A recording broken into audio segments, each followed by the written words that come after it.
Alright, so I have finally figured out how to change my loadout in the editor.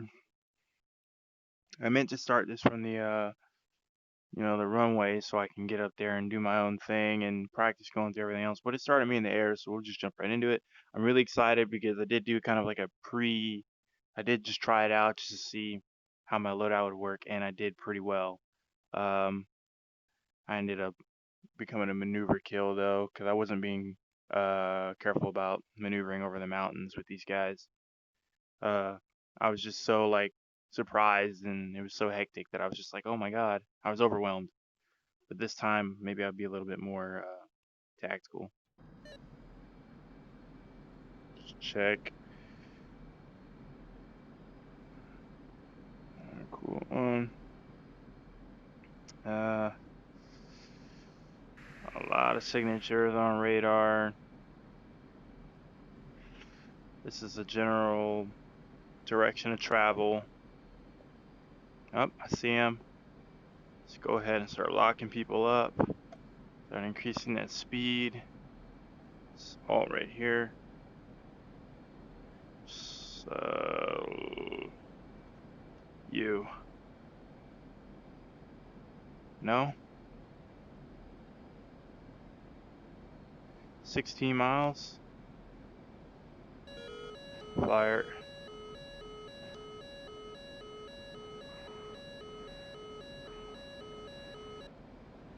Altitude. Altitude. Him.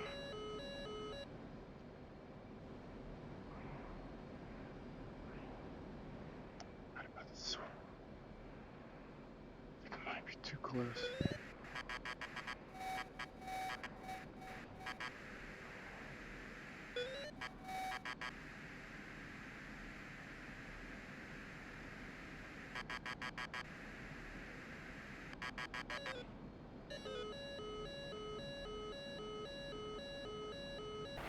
Whoa!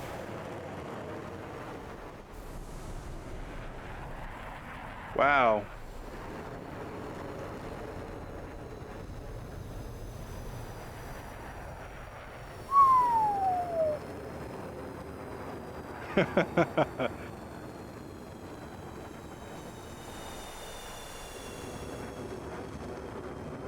Here. Usually I would go ahead and respawn and just keep going, because they really do throw a lot at you by trying to say it's just you who's going up there. Like for something like this, I'd want to have like 2 or 3 more guys with me. But wow, that was just insane in its own. Just like launching a few missiles and like as they clash, like trying to figure out what's debris, what's a missile, and what's a person. um, which almost makes me want to take the dots off. And just because I know that my radar is gonna pick up aircraft a lot better than it's gonna pick up freaking missiles and whatnot. Just try not to be caught off guard by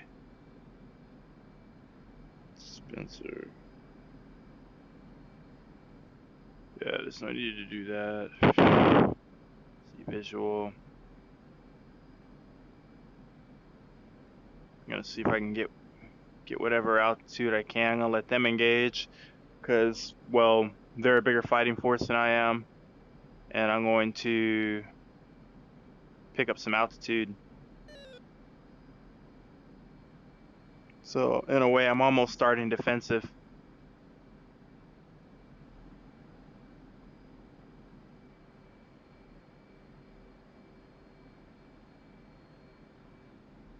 I made sure to have my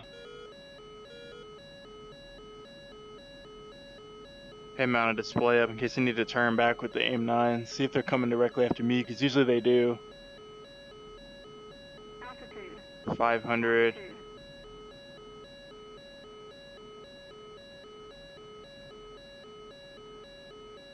I got missiles away. They're in contact. I call it maybe 10 miles, maybe less. I think those are headed toward me.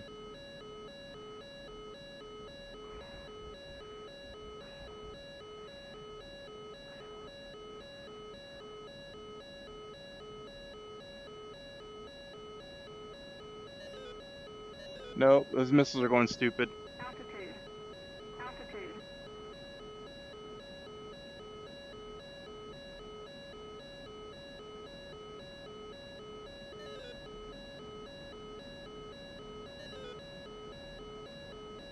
Flight controls.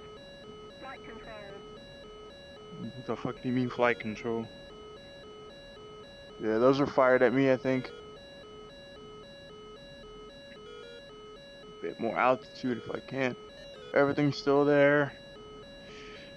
My tank is gone, that's good. That's what I was going for.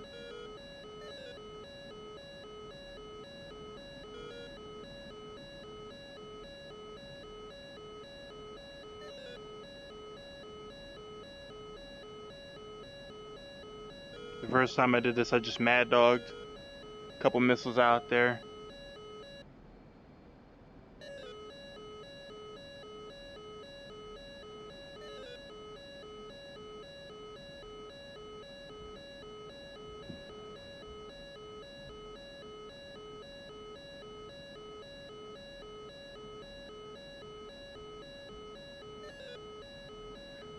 I don't know.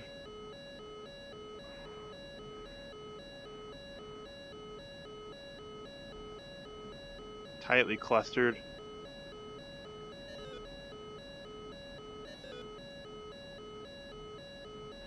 Firing.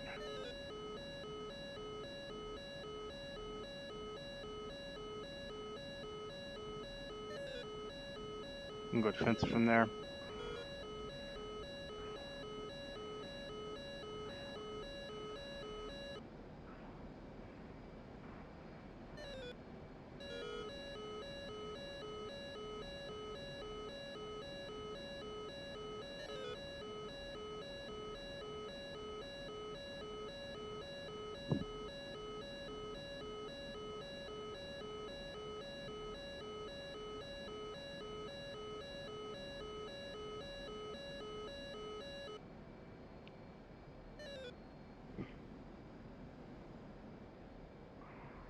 I think he's hanging out at lower altitude to defeat the missile.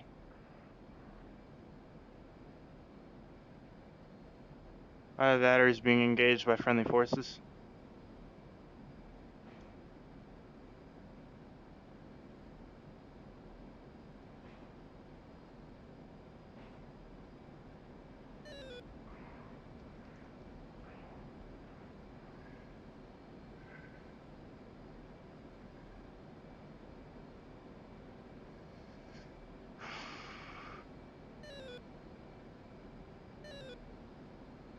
Okay.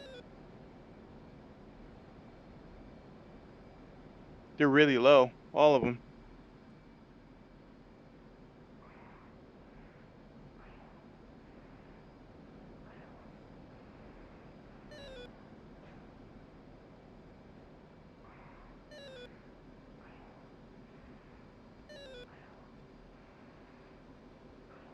Altitude.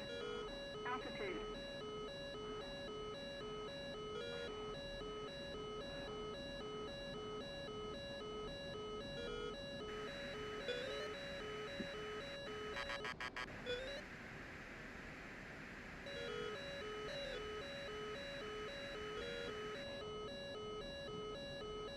Nope, no tone on that one.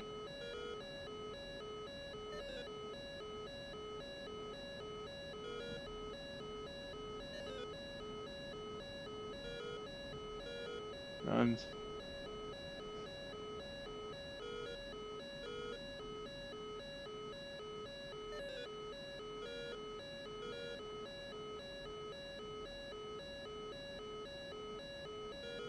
Trying to figure out what's going on.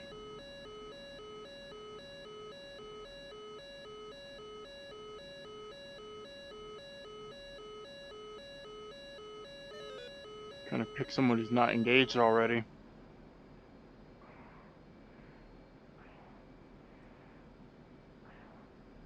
Turn it in to fight him.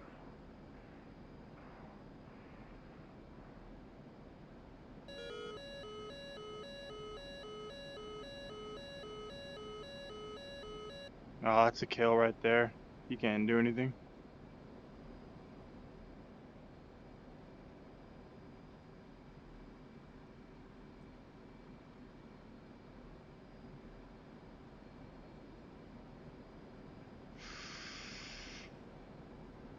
I think the air is sanitized.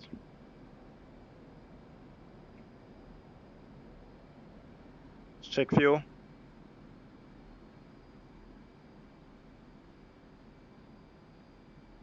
7,000 pounds.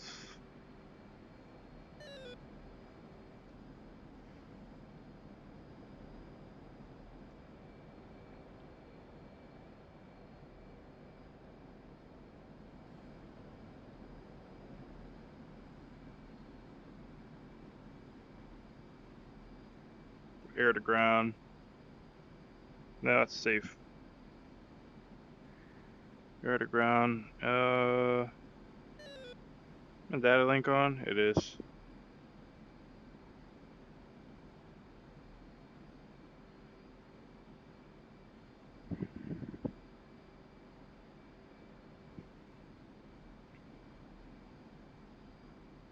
Mark 82s. F-16 still out there.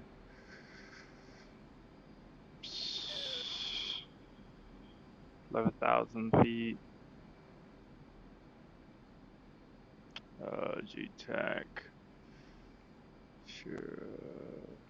Badger 1-1. This is Uzi 1-2-1. FA-18. Bravo Alpha Don't want to go over the mountains. 6305 at 12,000. Armed with Mark 82. 600 cannon. Time on station is 0 plus 15. Available for tasking. What do you have for us?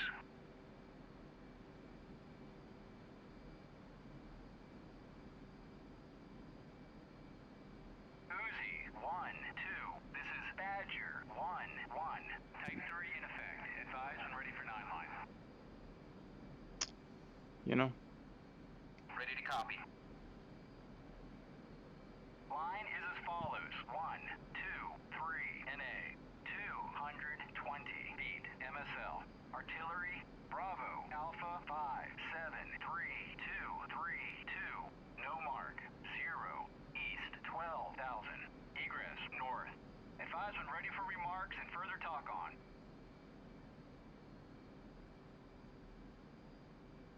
Ready to copy remarks. Use guns.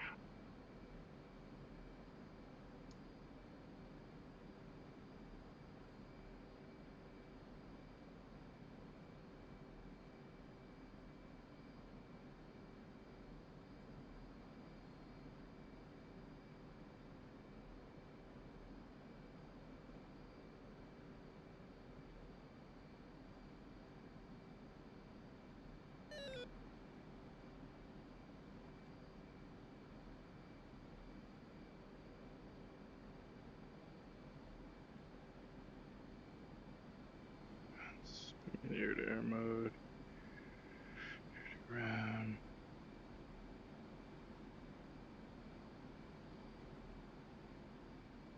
Altitude. Altitude.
Altitude.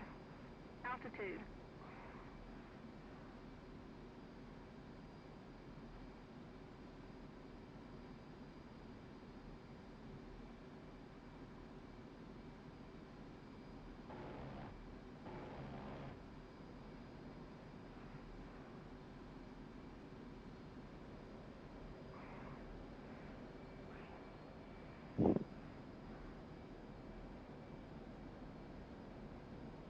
Supposed to be a 30.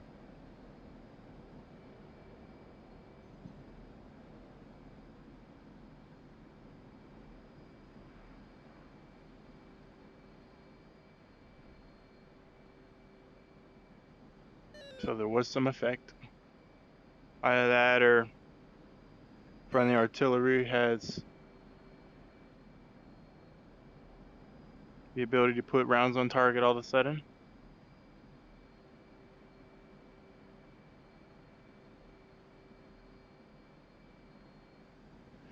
Just take out some targets of opportunity.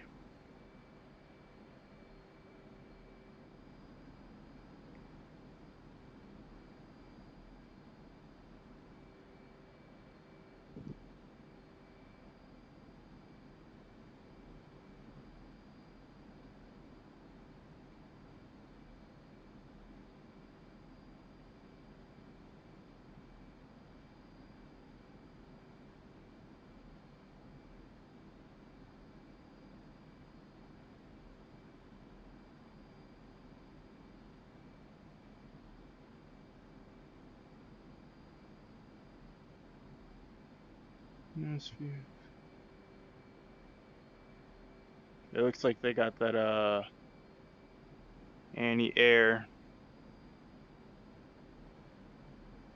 and the CCIP.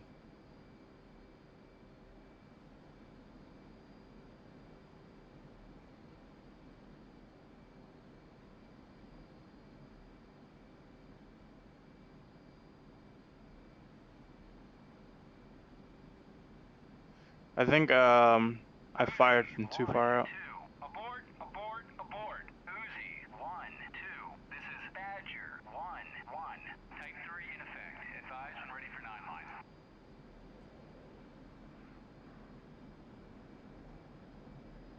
Just in case. Ready to copy. Line is as follows. 1, 2, 3, NA. 210 feet, MSL. Artillery, Bravo, Alpha, 5, 5, 1, 2, 2, 5. No mark. 0, east, 9,000. Egress, north. Advise when ready for remarks and further talk on.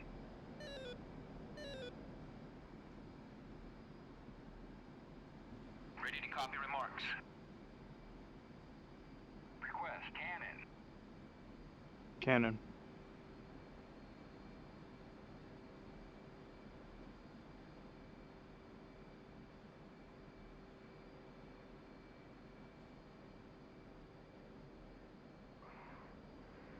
Now let's drop some bombs.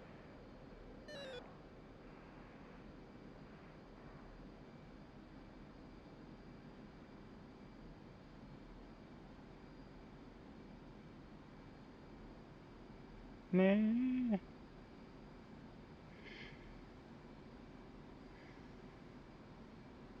Altitude.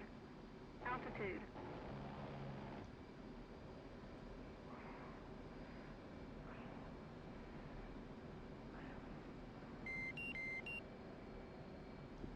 That home field.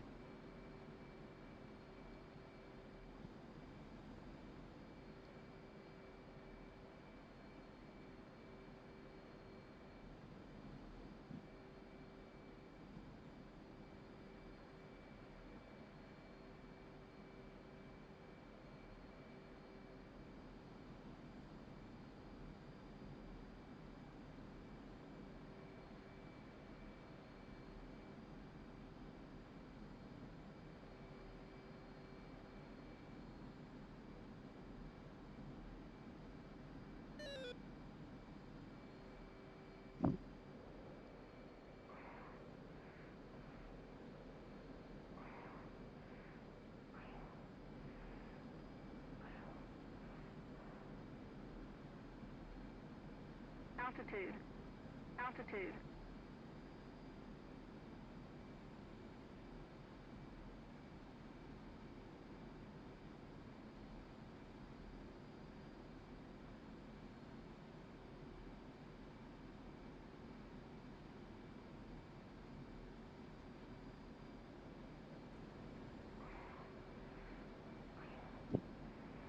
Uzi, 1-2.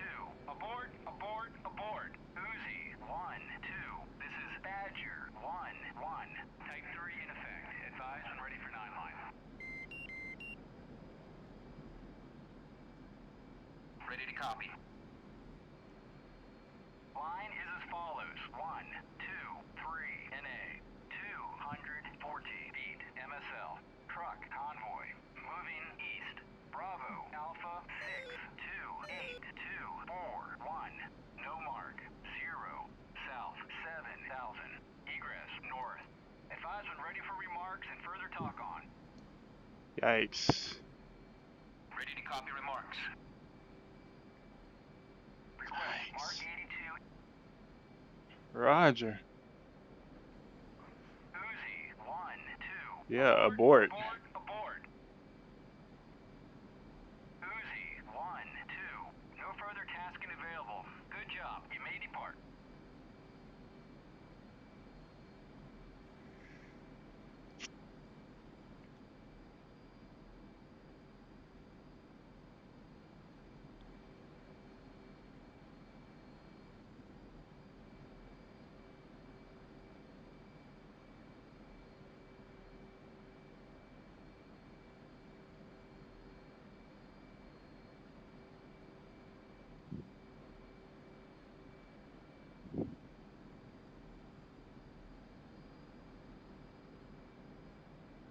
See what airport this is off to my right.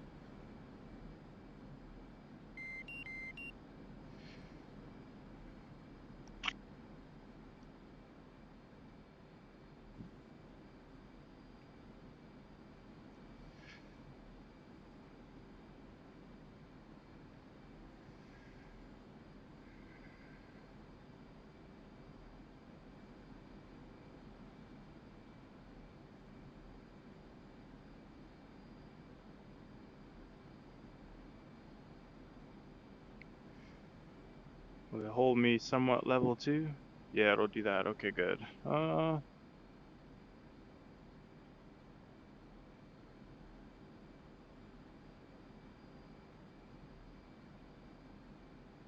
This is 10. Yeah.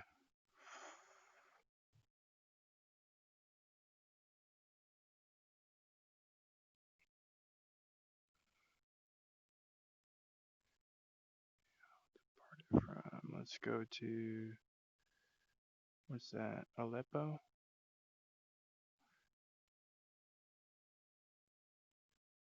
Aleppo?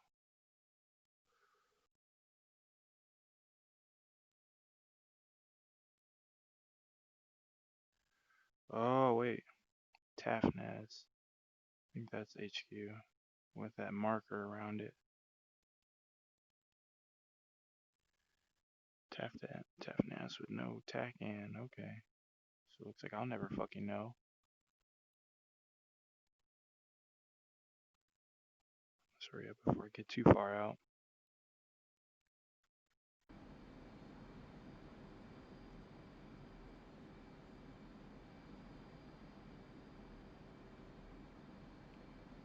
Uzi 1-2.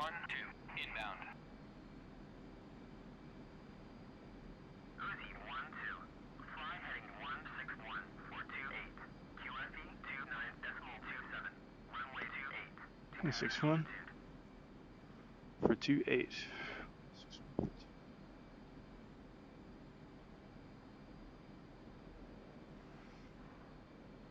28.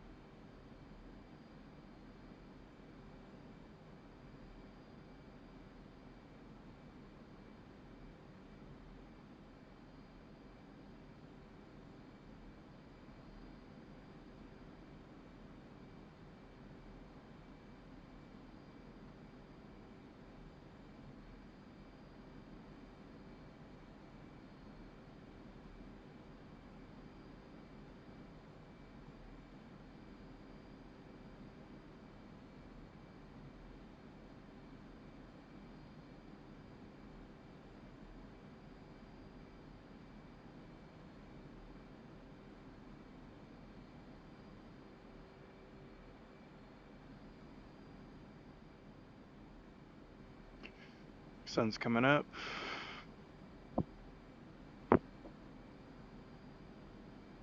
Looks like it's already in day mode.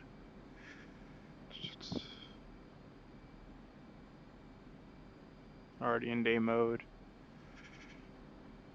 Safe. Ground.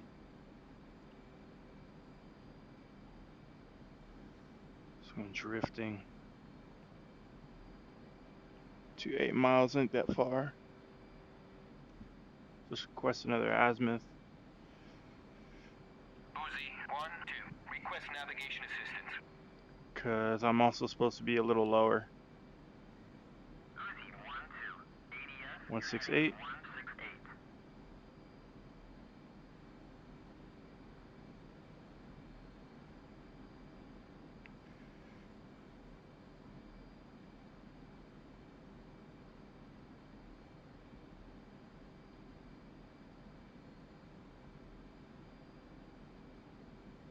Oh shit, overshooting.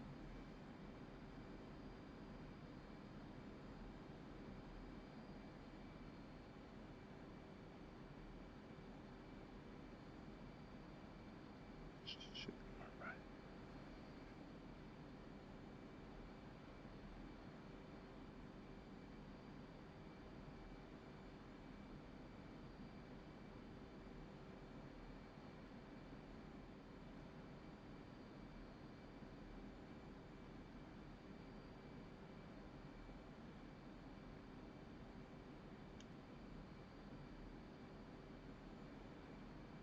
Better.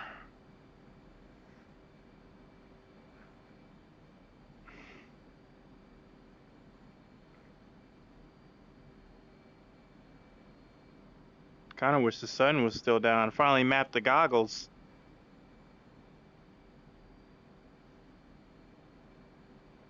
Mapped their gain and everything. Even mapped the flashlight.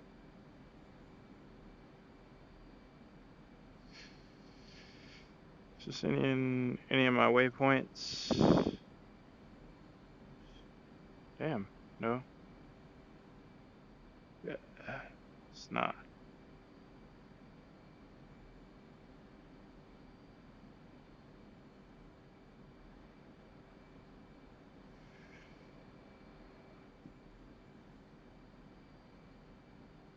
Not going incredibly fast, but Uzi, 1-2. Request navigation assistance. Uzi, 1-2. ADS I know I passed it. 50. Wasting my gas, guys. Wasting my gas. I'm not that high up. Altitude. Altitude.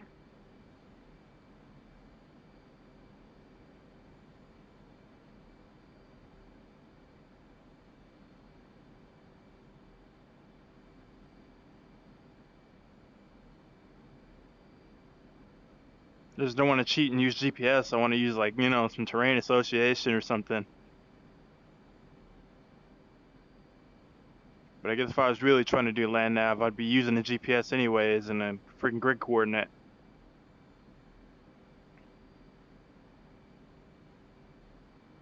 That might be it right there. It's not gonna fly that high. Still? It's not my rudder, okay.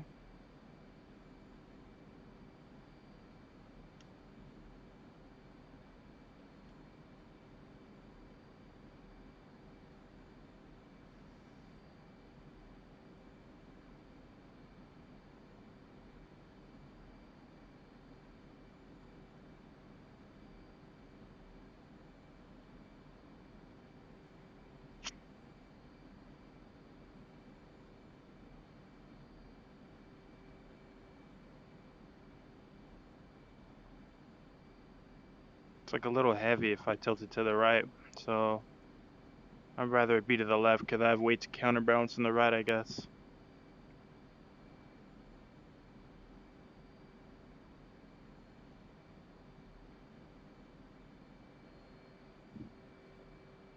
Come on now, guys.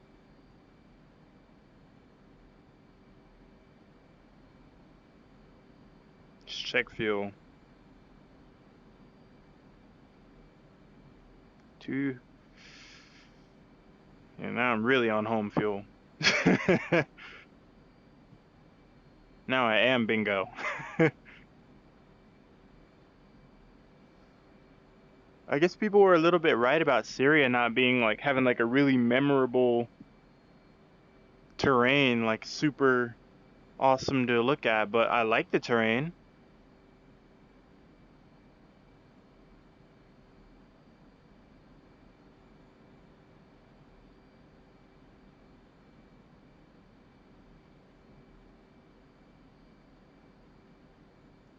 Check GPS.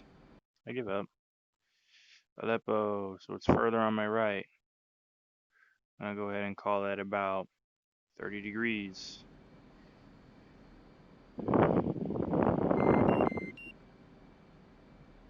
I made a turn and it's like, bro, you're way out of line here, buddy.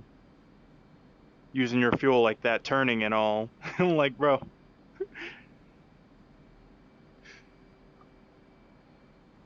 Literally, it didn't do anything besides change direction.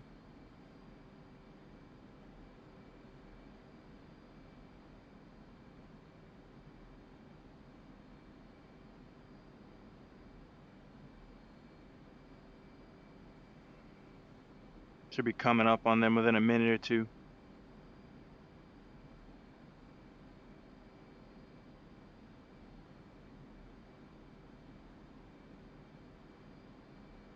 Because it looked to only be about 5-10 miles away.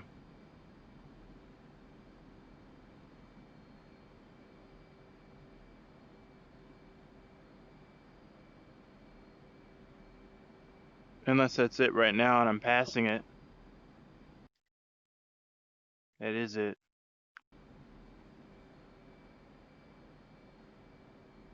And they still haven't cleared me. They're like, no, we're not going to tell you that we see you or anything like that. We like watching you fly. I'm like, but I'm bingo fuel. Yeah, I know. But you're so pretty when you're bingo. Even prettier when you actually crash. Nice bright orange flame. That's what I imagine. They don't have their binoculars out or anything. They're just like, no radar, no binoculars.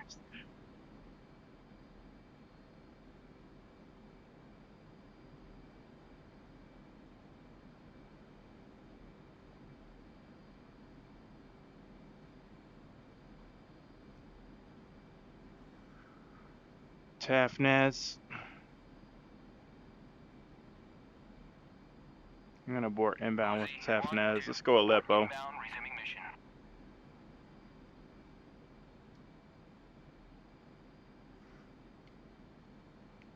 Uzi, 1-2, inbound.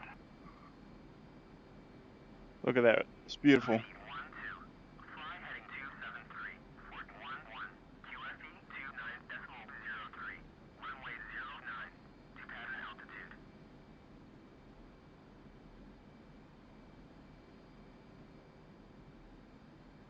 Uzi, 1-2, cleared for visual, contact tower. Uzi, 1-2, request landing.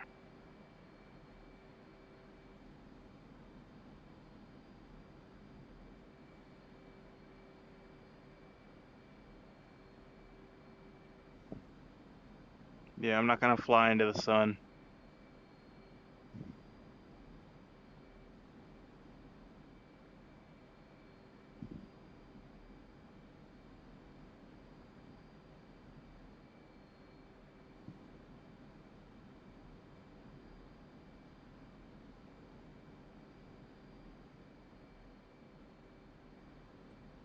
Fuel low. Fuel low. I understand. Altitude. Altitude.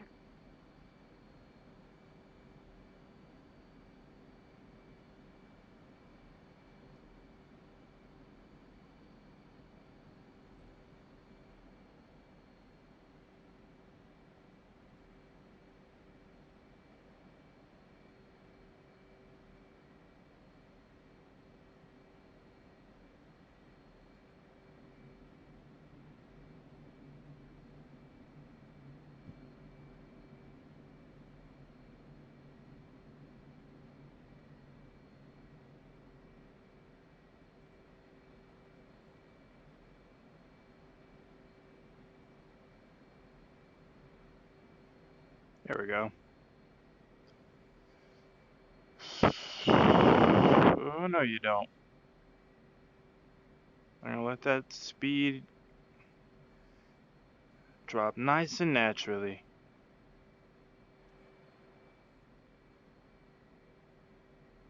Now we're gonna change that AOA. Okay.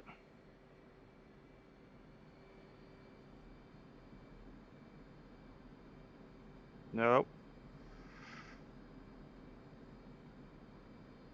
Start to turn in.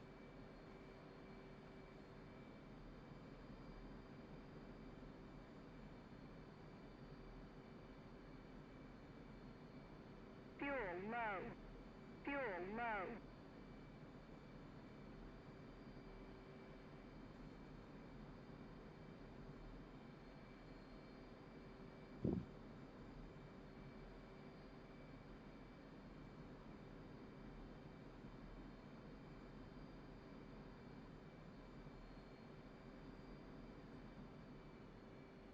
Come on now.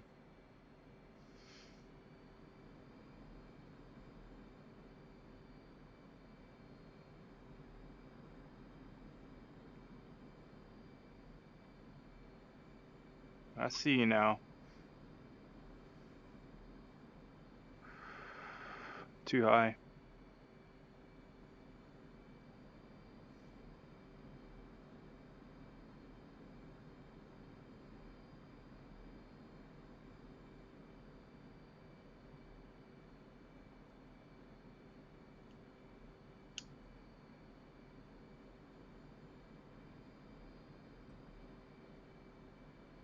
Now I can turn in.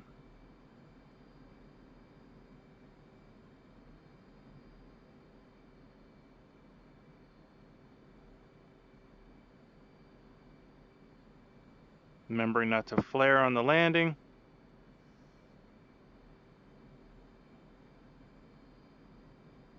Come on. A little sharper.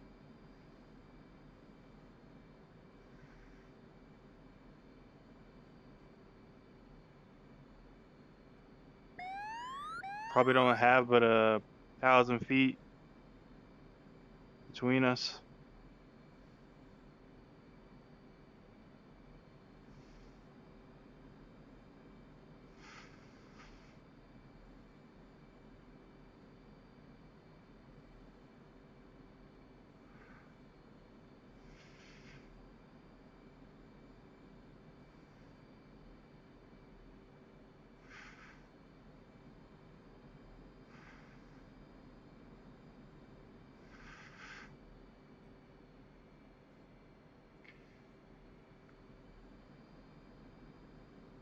Flare. Nope, nope, nope, nope, nope, nope, nope, nope. Come on. Okay, good. So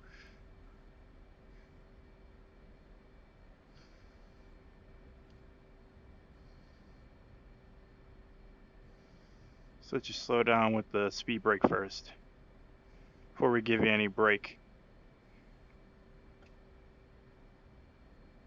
God damn. See if we can get some deflection going on. Just get off the runway.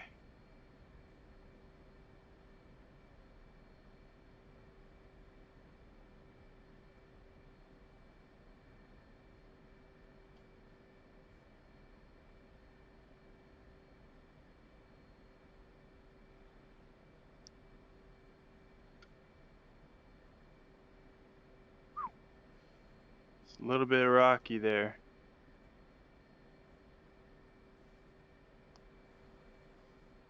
Not my best landing in a while.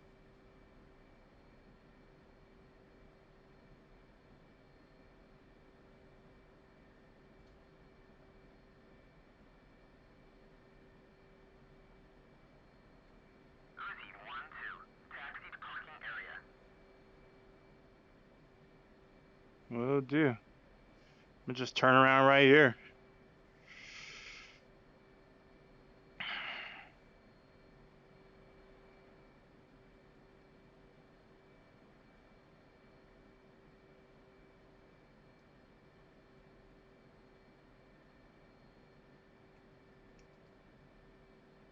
Ah, so it works.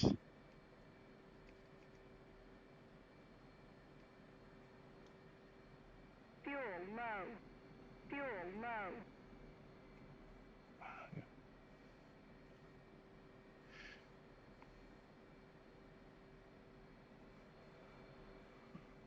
So I can disengage, and that's nose wheel steering. We're seeing if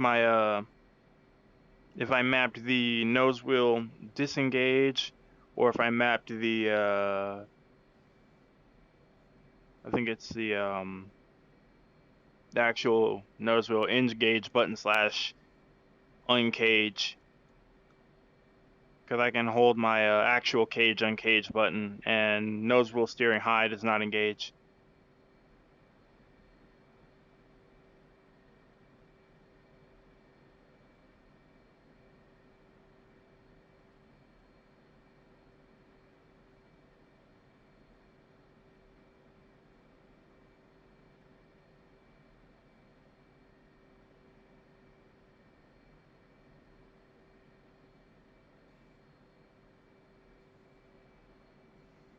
Now I just gotta find out where the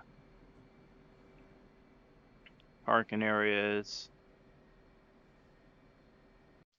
10. Oh boy. Looks like it's further along to the left.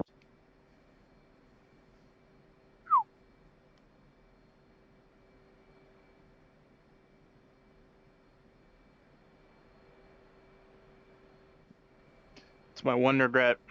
I didn't drop those bombs on that convoy when I saw him. I was like, I'm gonna do targets of opportunity, and I strike the target I'm supposed to strike. He asked me to use guns, but either I wasn't in effective range, or they didn't do anything.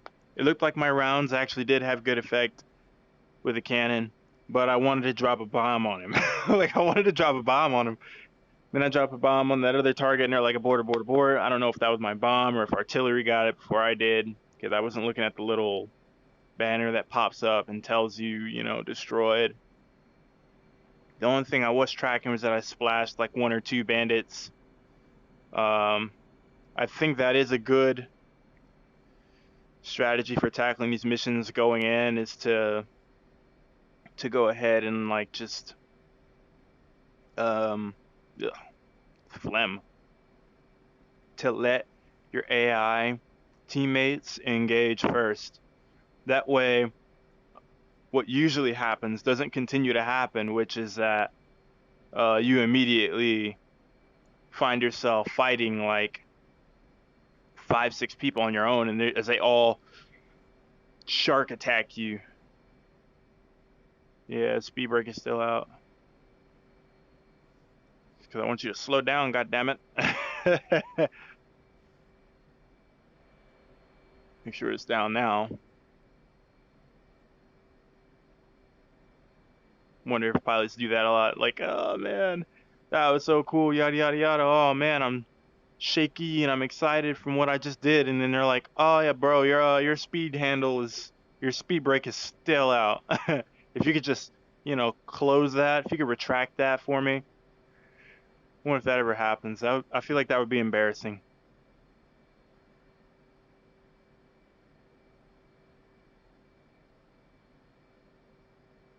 I feel like this is where airliners park. It probably is.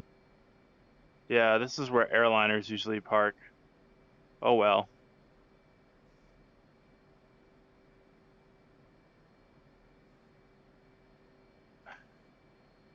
All aboard! That was cool as hell. Okay,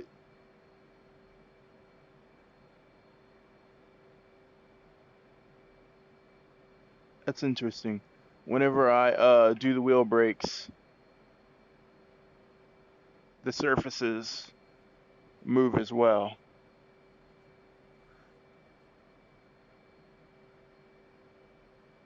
Okay, so it does the max deflection thing that the F-16 does. It does that by default. Me pulling on the stick, oh, it does give it a little bit more. Okay, that's good. Yeah, I was like, me doing the F-16 thing, I'm like, that's not doing anything. Oh, it does. It does. It's like an override, I guess. Fuel low. Shit.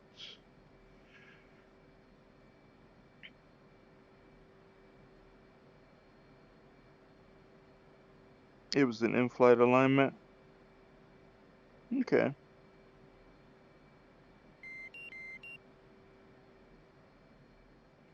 See if I can shut this buddy down. Peel off battery. Huh.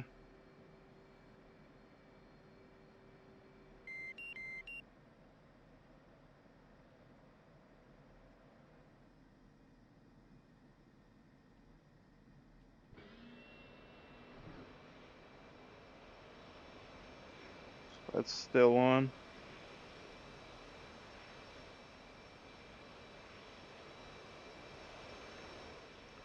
That's curious, though.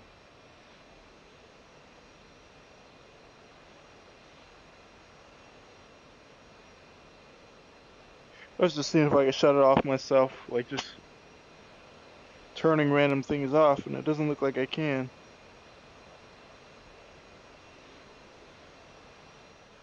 No, it doesn't look like off.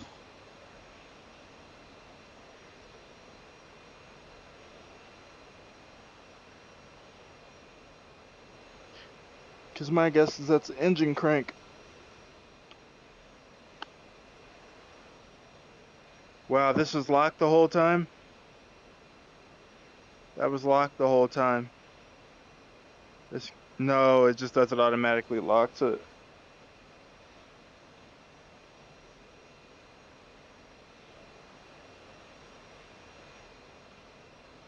Very interesting.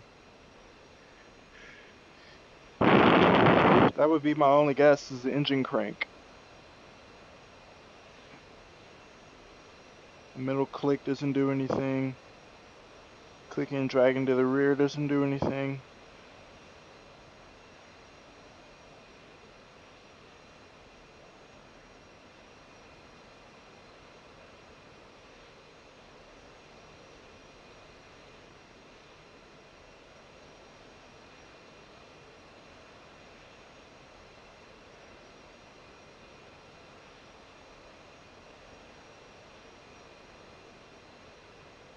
Very curious. Very curious. Oof. Oh boy, that's disorienting. As my headset locks up everything. Okay, so I knew it. They did fire. Oh no, they fire. If yeah, I let them engage first. They did fire at other people first. Initiator. These guys. Target. Details. Target. First, let's just this object. Weapon. Let's see. R77 archers. Let's see. Or R27s. Target. So nobody fired at me. R60s. Event shot. Guess it just went stupid. I guess it went stupid. 82. Yeah, I did drop one, but it didn't hit anything apparently. 61. Pilot. AAA. So AI engaged. M61, which should be pilots now. F-16s, F-18s. They're going out there saying I didn't hit shit. Even though I can see my rounds impacting. Aim 9. Okay, so I hit a Sequoia 17. Is that a Sequoia 17? I feel like that's a aircraft, but it's it is an aircraft, but it's a bomber or something.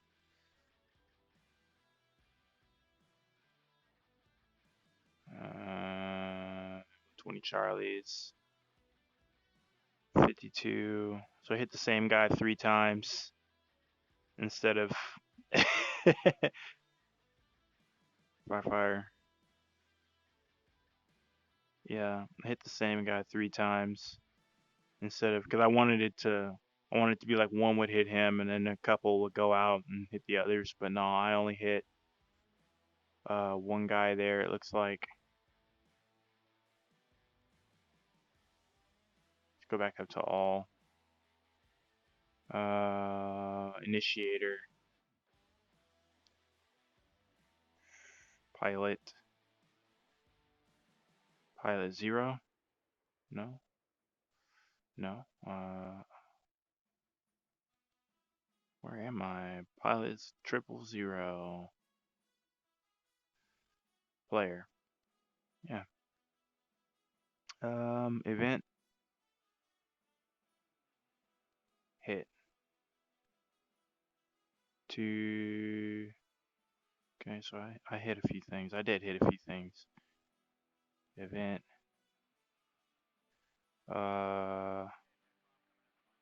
Kill. Aim 120.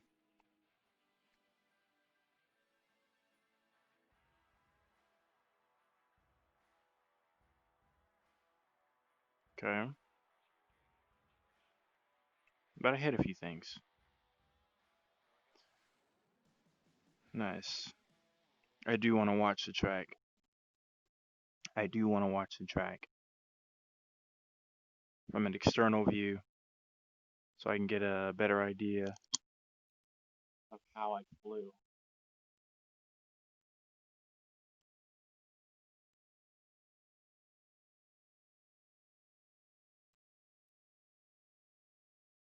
Oh, shit. It's like when I just get like crap tons of notifications all at once.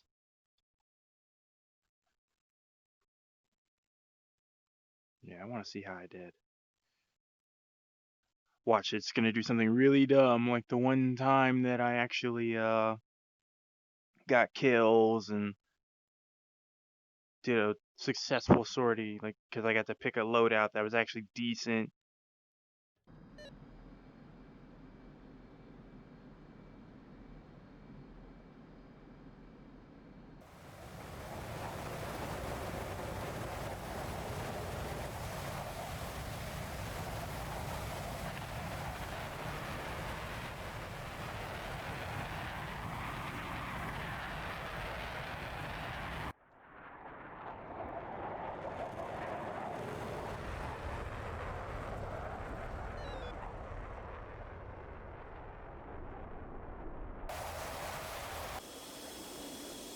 Ah, so they're like modded fish beds. That's really cool.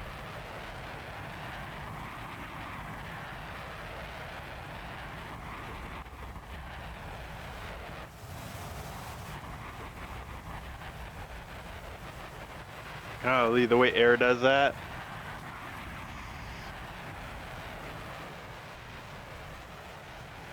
RWR is going off as they're engaging and they're looking at me still. Now I'm looking at them, trying to turn a little bit more away from them. I think I'm at about 500 knots at this point.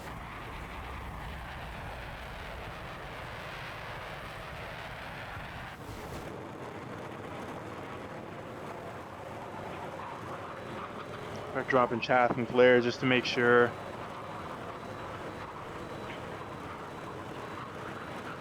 I feel like anytime I drop chaff, I should also drop flare. Just to make sure that if they do fire something, it goes stupid.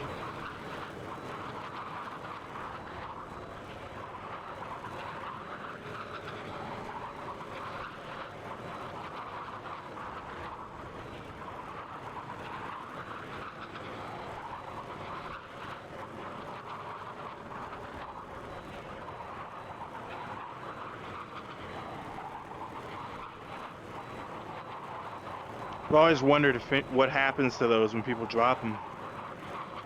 Do they blow up because they got the fuel in there? Even though I hear it takes a lot to blow up jet fuel, do they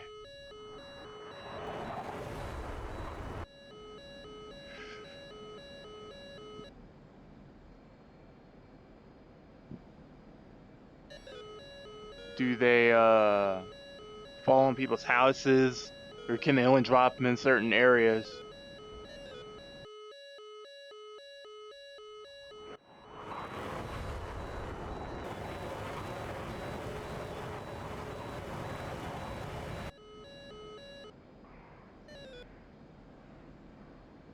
All right, so I just want to probably like 15 miles away, maybe 20, maybe. I think more like 15.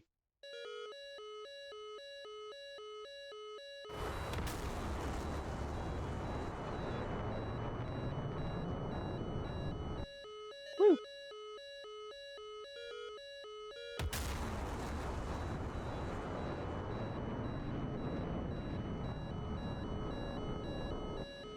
Beautiful.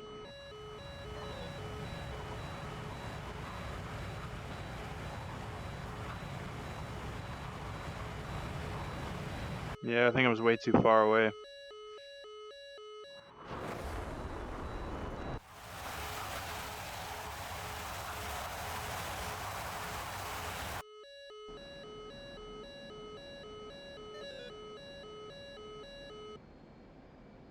I keep wondering because once again, like this thing doesn't replay; it just attempts to recreate what you did.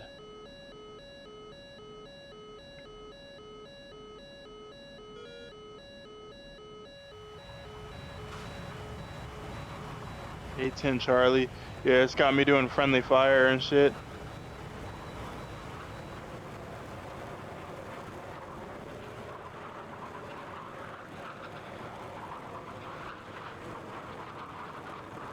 And it had me miss that guy. No, I never missed him. I hit him 3 times.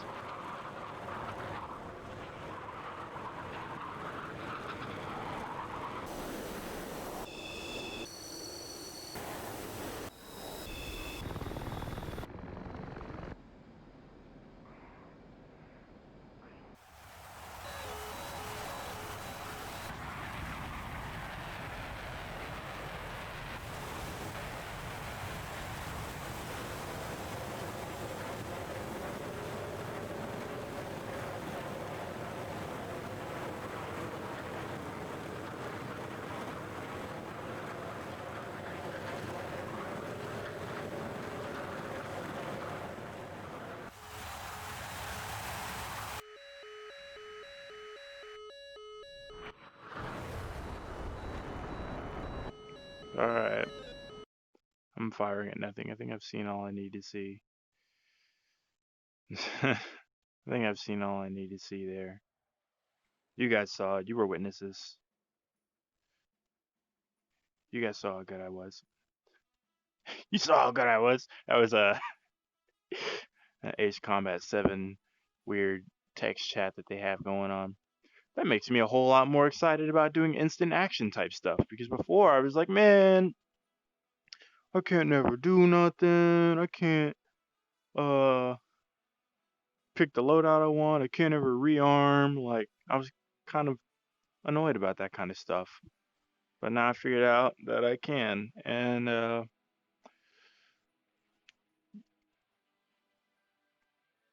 that's a little bit exciting. I just don't want to have to fucking learn like coding or programming or anything like that just so I can enjoy the game that I have. Like, I don't want to have to learn it.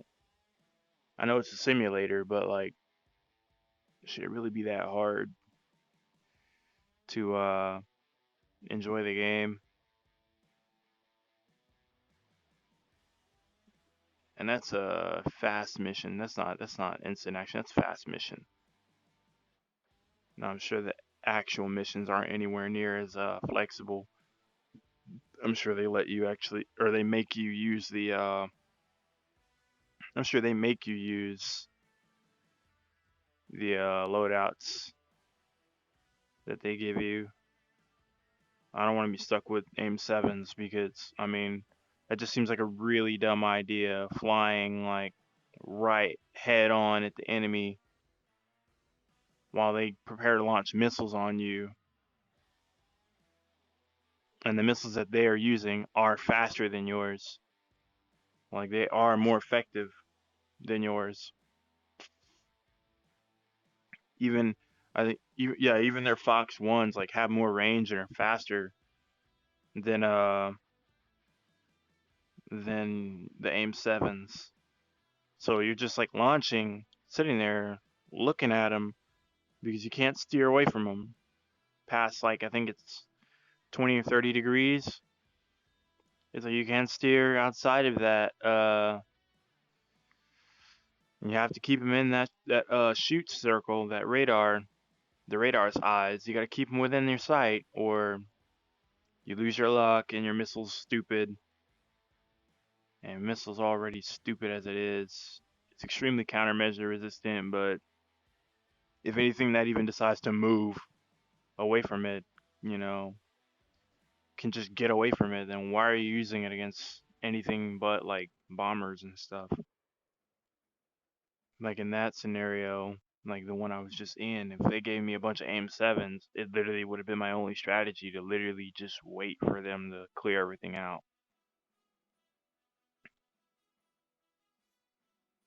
You know, like it just wouldn't be a good idea to use AIM sevens.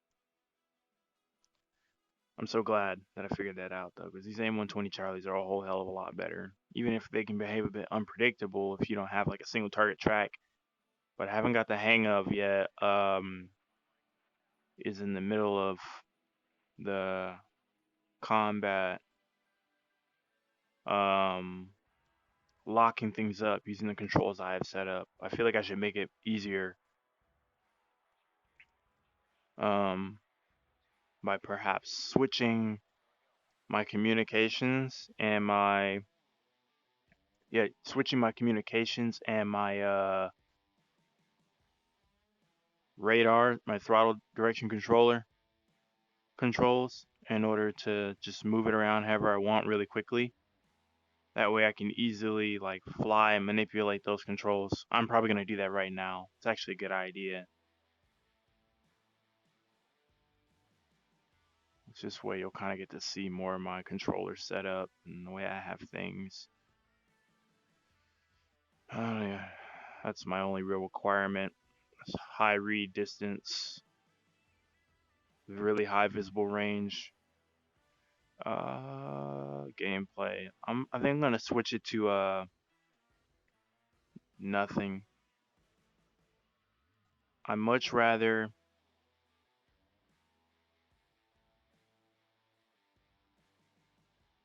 I would much rather have to deal with um tracking whether something is friendly or enemy. I'd rather do that with a radar, have the IFF interrogate or something like that. Then have to turn around and try and see their weird shaped chevron and determine what color it is. I can see the colors, but it's like it throws you off when you're trying to determine how far someone is or how close they are, and all you can see is that chevron, and it doesn't get smaller or bigger. It doesn't really change color. When they're like outside of, I think BVR range, even like when they're like 40 miles away, you can't see anything. Then when they get to like 20, 25, you start to see them, and it's like barely visible, or it's like grayed out kind of. And then I think from 20 miles and in, or 30 miles and in, it's like fully bright red or something like that. And it's just tough to be like discerning distance off of that. The resolution of the headset's not great enough, I think. I feel like it's not good enough that I can take off the dot, but I feel like I've had too many scenarios where I'm just looking and I'm like, oh my god, I can't see the stupid dot. I can't tell which one is which or how far close they are. I'm gonna take a little bit of reliance off of the dot. and use my systems more. I'll just have to get used to not being able to see all that great. And that's more to, yeah, I know. That's more for, I'm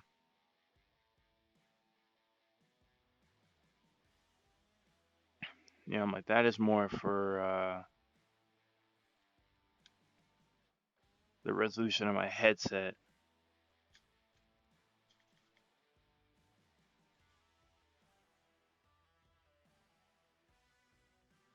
Nope. Joy POV button, left alt, yeah. Yep. Radar cursor. Down, yep. Toggle formation.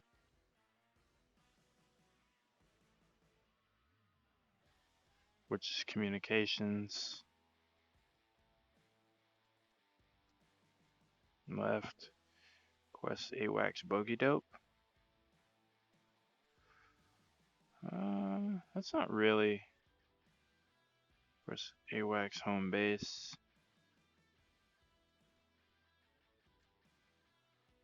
Join up formation. See, now I have to.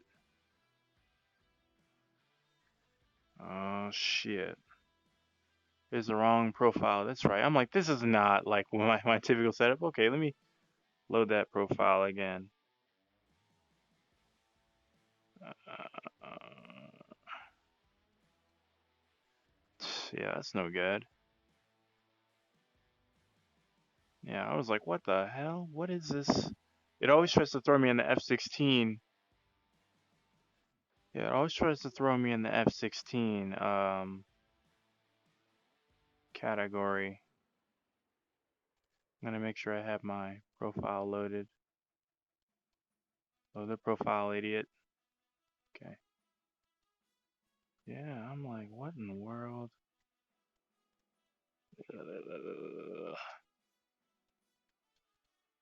Throttle. Joy button. Yeah, POV buttons. Okay.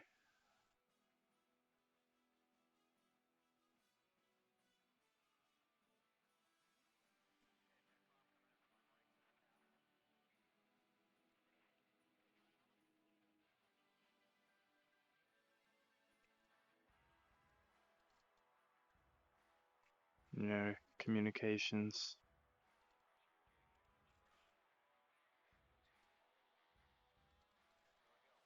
Right.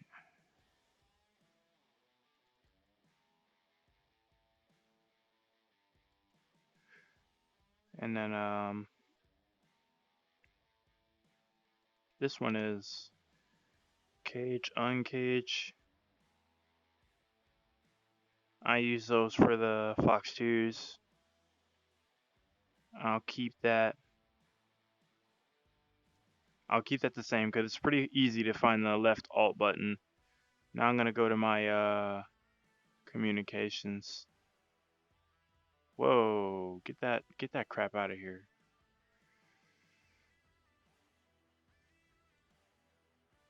And map those.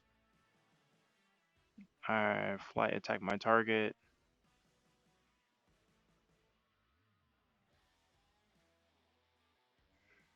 Where's it at? Attack, cover me, attack my target. Okay. Boom, left alt button.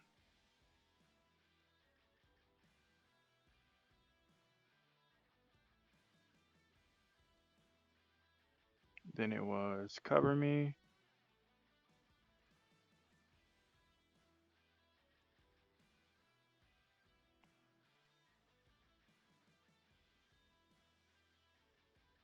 Attack air defenses.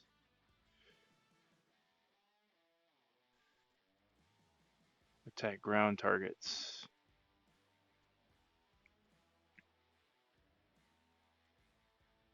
And then engage bandits.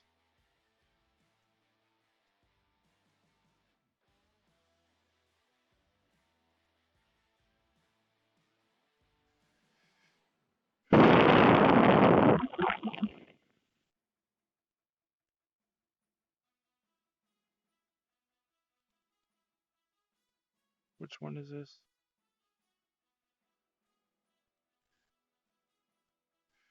Cancel.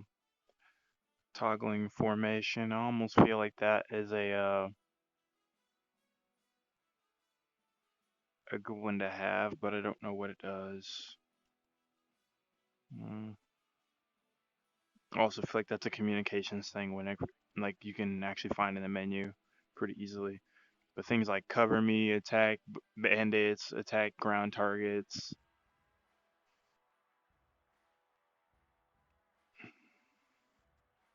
engage targets of opportunity, that kind of stuff.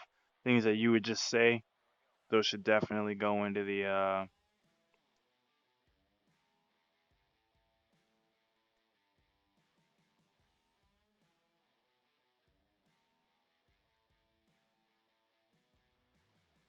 those should go into the mapping.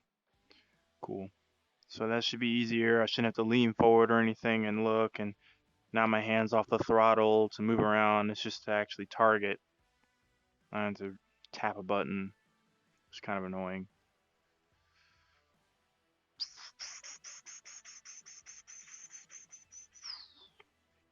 Well, hold on.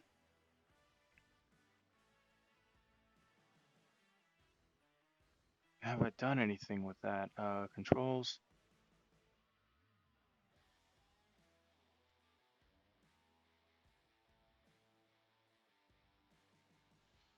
throttle grip,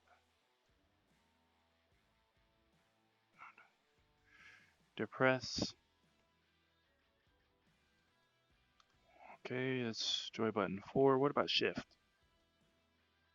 Undesignate nose wheel steering switch. Control. Instead of it being the left alt.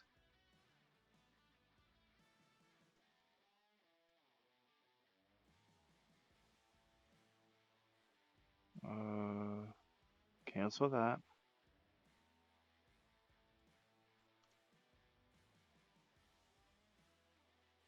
Left control.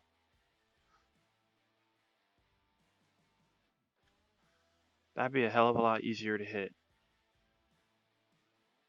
Should just literally reach forward and tap it, like, cause I know where that is. Whoa. Depress. See, what is that? Huh? Add a modifier, which should be reset, reset.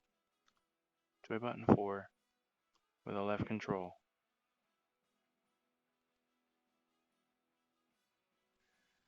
What the hell is this showing me?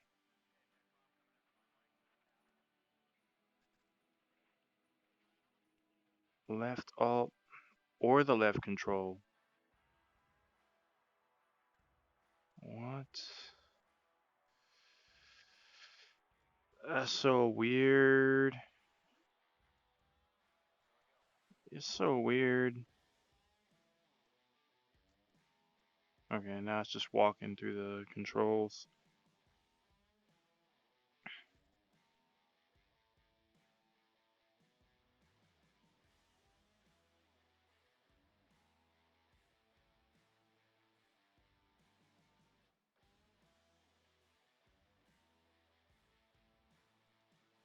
Yeah, cage, uncage.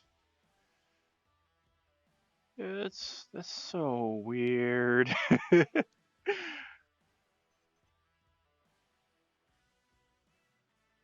Which is I mapped that one as joy button 7. Now I'm curious.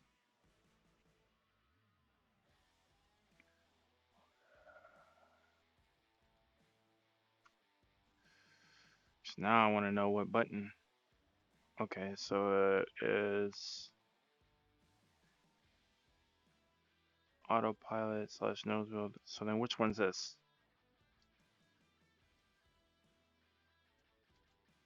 It's the same thing.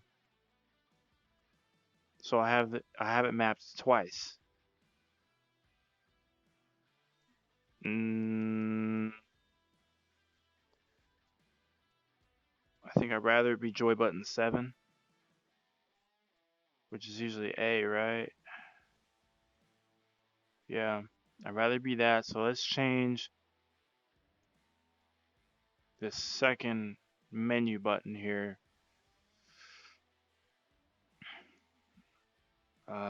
Let's change that to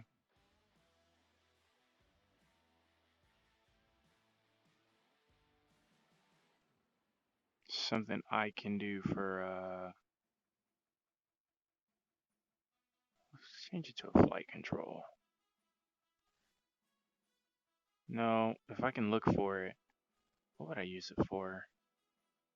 I might use it for the flashlight, actually. Assist. No. General.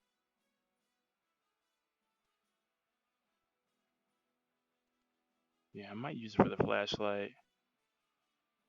Because the flashlight is just like,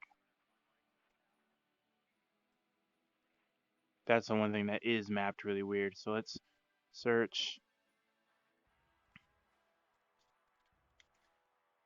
Yeah.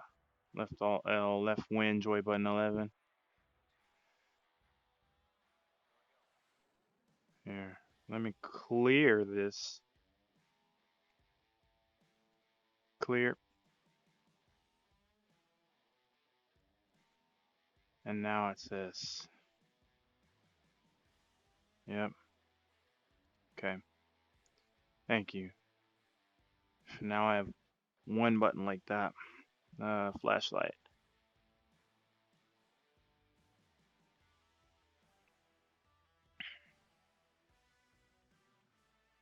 And now I can do the gain or flashlight bright increase and decrease. Nice.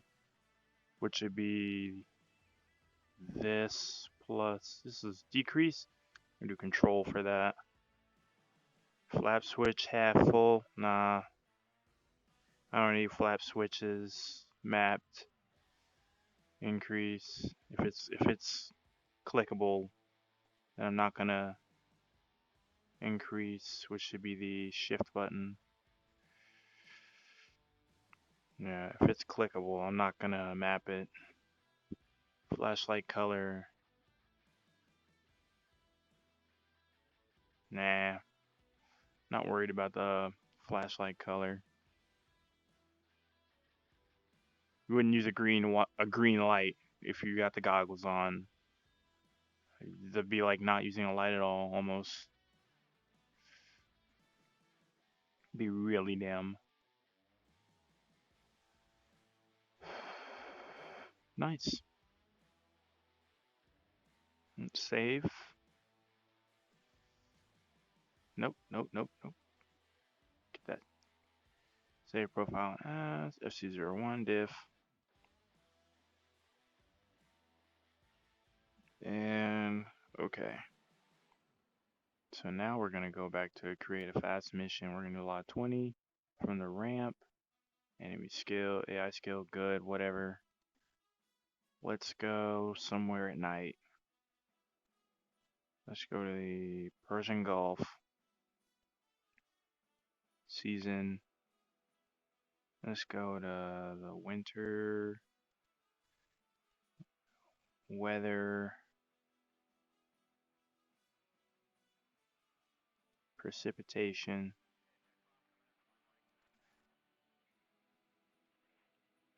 Well, let's just do cloudy. I don't want to lower my FPS by just having snowfall. It's already going to be hard as hell to see. And then let's not be random with the time. Let's go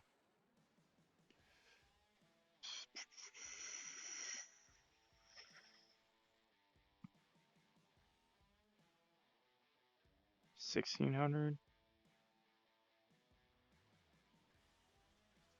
1700. Whoops.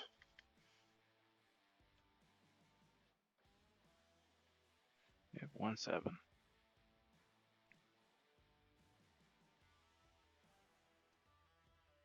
because it should be, dark but not too dark. And if it's cloudy, there'll be a little bit less light, which allow me to use nods. But there's not going to be snow everywhere, so I'm not going to be like absolutely freaking blind.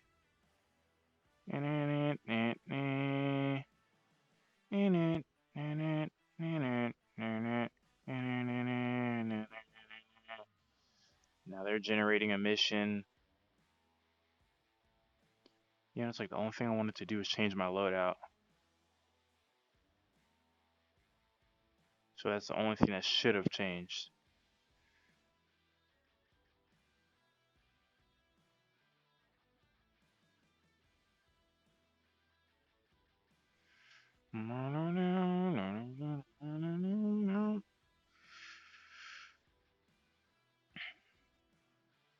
Alright, guess I could turn this into a Sitrep. It's been a while since I did that.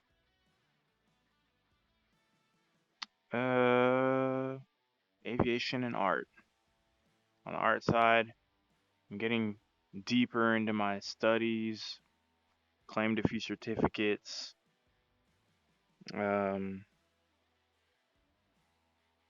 completed a learning path.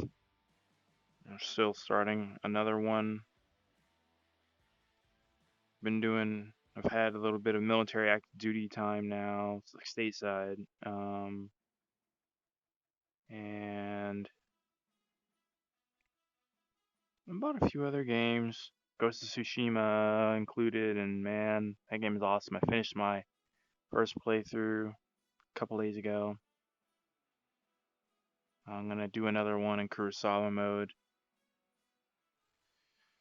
And man, I want to kind of give the update before I start actually flying. And also, I really enjoyed that game. There's some things that it did, like those side quests, man, they can be. There's a lot of them, and they just don't all feel unique enough for there to be so many and not experience some fatigue from it, from having to do all those. I didn't have to, of course, but it's like, but if someone's gonna 100% your game, you can make it a little bit less fatiguing. And there it is again. There's no way I can change my yeah, Alpha 116 player. Yeah, there I am. Waypoint 0. Okay.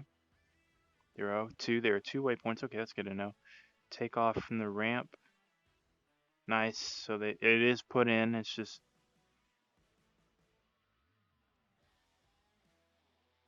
I'm not gonna change the livery. I'm just gonna change that to my loadout.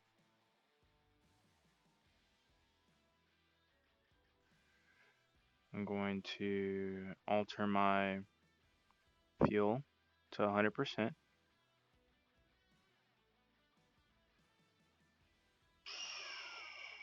Weapons. Yeah, I'm gonna change my internal fuel. I want my internal fuel all the way up because I'm not loaded up like they were trying to load me up earlier. More chaff than flare. Nope. I like my chaff and flare can be equal. I like that. Ammo type. Default. They prefer or it's like default's not a tracer thing. Triggered action. Summary. Failures. Nope. Radio presets. Not gonna mess with radio presets. Route. And that's my given route. I'm guessing that's what they've got in my programmed in. Just I fly out to the target zone as my waypoint 1. Oh, it just zooms in on wherever I've got the pointer.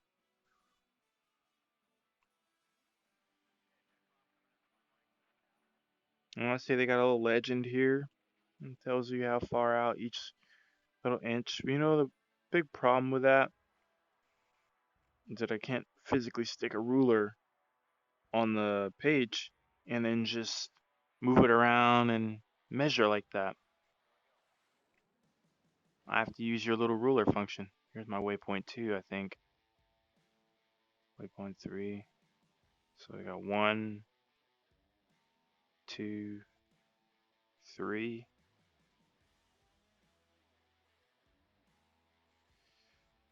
So like a quick little triangle.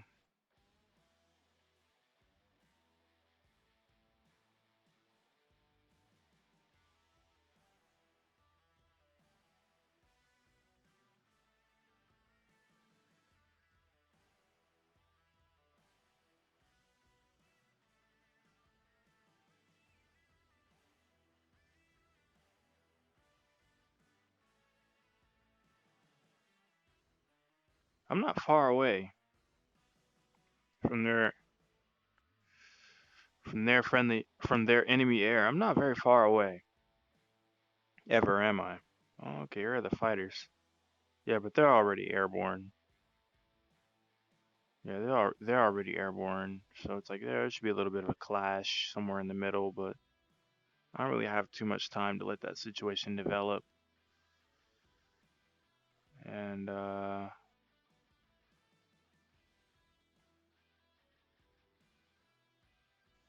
all right, on the aviation side,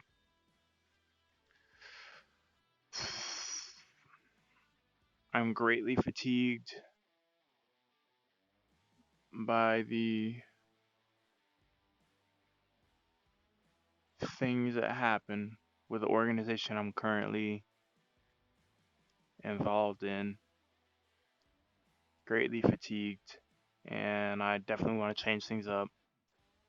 I'm very open to aviation opportunities, um, and I definitely need to move toward aviation, no matter what. I'm talking to Air Force recruiters, or I'm reaching out to them, giving them my email, my phone number, bothering people, getting other points of contact. And this is active duty right now. I haven't really touched the guard side because guard side they seem to be more dodgy than the active Air Force recruiters, which is really weird because it's the guard. Uh, Pretty soon, probably even after I get off of this game, I'm gonna start doing a little research on who my guard side recruiters are, figuring out who to reach out to, and who I need to bug to get these mofo's um, actually doing what they need to do. As in doing what they need to do, as in actually viewing my information and getting that information to me because that's what they do. That's their job. They're recruiters. They recruit. Even if they got a lot on their plate, there's nothing that's it's not gonna kill you to give me information. And I'm not even saying I'm gonna be recruited immediately or even at all. I'm just saying I need information at the very least. Because if they tell me something like, "Nah, you gotta come back in like 3 years" or some bull crap, I'm gonna be like, "I don't have 3 years. I don't have 3 years. I'm 26. I'll be 27 by then. Like I should be getting out, like, or I should already be flying. 32 is cutoff. 2 years from the cutoff, and I'm just now being recruited. I would have to finish. I would have to do it in one shot. Like I'd have to do it in one shot, which is not impossible. But holy crap, like it's a really bad situation. The Army's trying to get me to do that.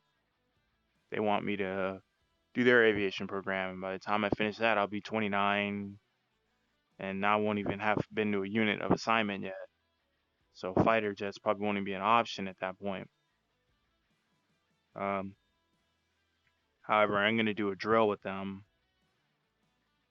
pretty soon on the Army side and see what they do and see what the pace is like and see if that's really cool and maybe give them a shot at like wowing me because I think that'd only be fair.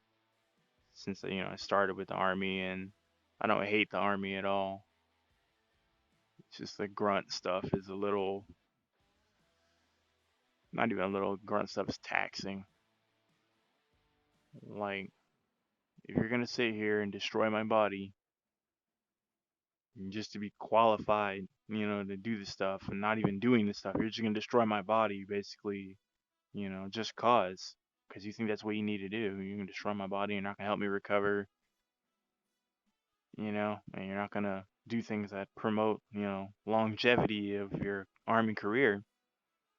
I'm like, then I don't need to be involved with you, especially if my ultimate goal is not geared toward development in that area, anyways. Oh, the inside of this hangar looks so ugly compared to when you actually get in game. Man.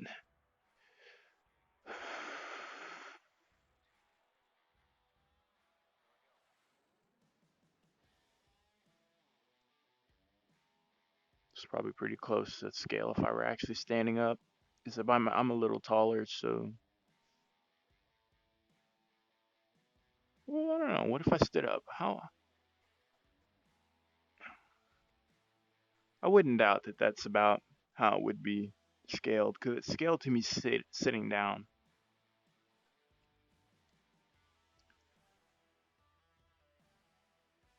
Let's maneuver to my. Okay, so they actually let me step out,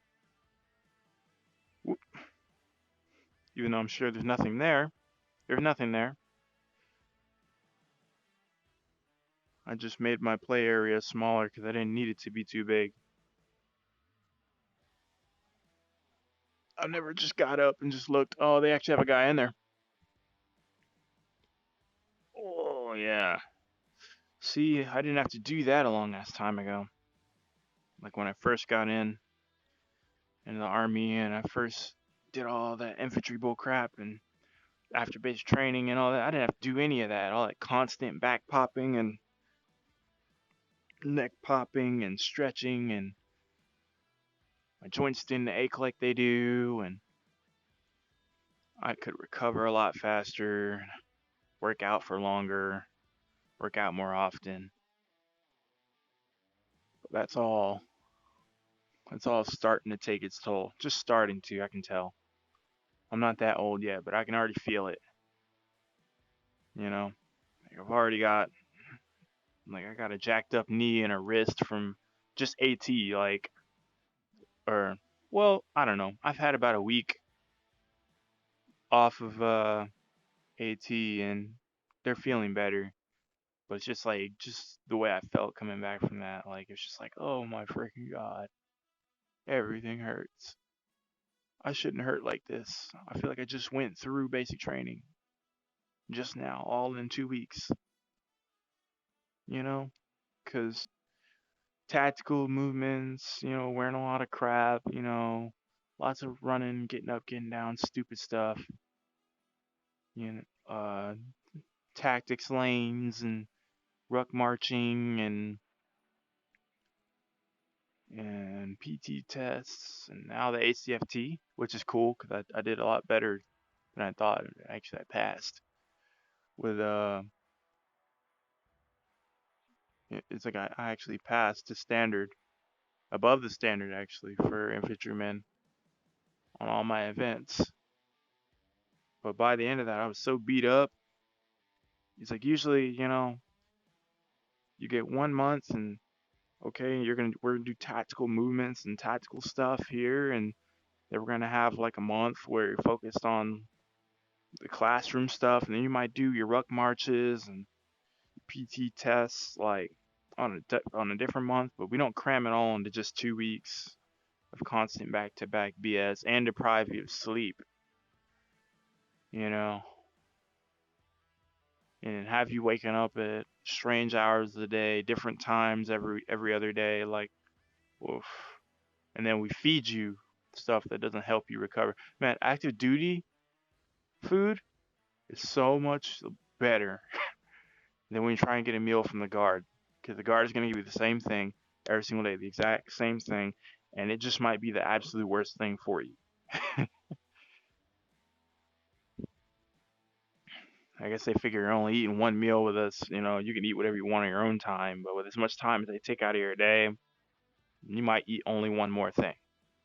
You might, and that might not even be the best thing for you because of when you're getting off. I don't know, it's a lot of gripes. But I'm talking to those recruiters, getting the information that I need, and my art leveling up. Now I'm trying to move toward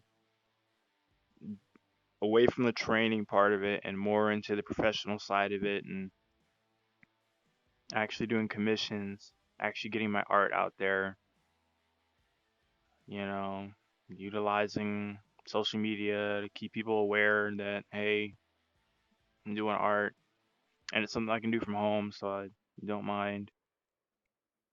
But I'm trying to have my aviation slash military career really change directions and shake before this next year because I want to halt doing things on the maintenance side and shifting toward maintenance. I want to halt all of that until I get definite progress or told to wait. And hopefully too, then by the end of this year, by the end of this year, I'm looking at moving somewhere else, maybe another state. We'll see. Cause the cool thing about the active duty military is you can join the active duty military from any state. Let's get up there. That was like a loose sit rep.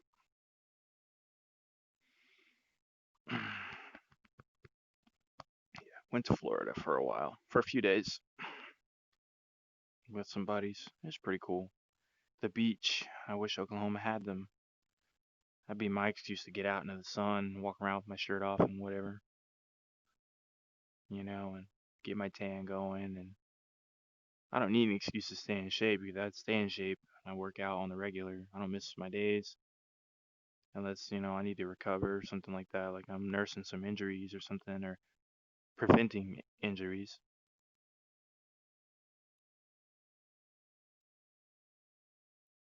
you know. But an excuse to walk around with my shirt off and jump around and play in the water like a little 4-year-old and get outside. I don't have too many of those. Place is beautiful where we were at. We were near Venice, Florida. Actually, we were about 30 minutes off from Venice, Florida. I'm trying to remember where we were. We were in Inglewood, Florida, by those beaches on the southern side, south side, south side. And we were enjoying that. Dang, you trying to tell me that at 5 o'clock it's pitch black dark in this place? I mean, no biggie. I got the goggles, but dang. Like I said, every time I choose a time, it's like this is nighttime. Okay. I said cloudy, but it's pretty clear. Maybe if I'd have put precipitation, it would be like full of clouds. Or if I'd have put stormy, it would have there'd been clouds everywhere. My only problem is I don't want to fly through a lightning storm, get struck by lightning, and then that be my mission. That'd be how it ends.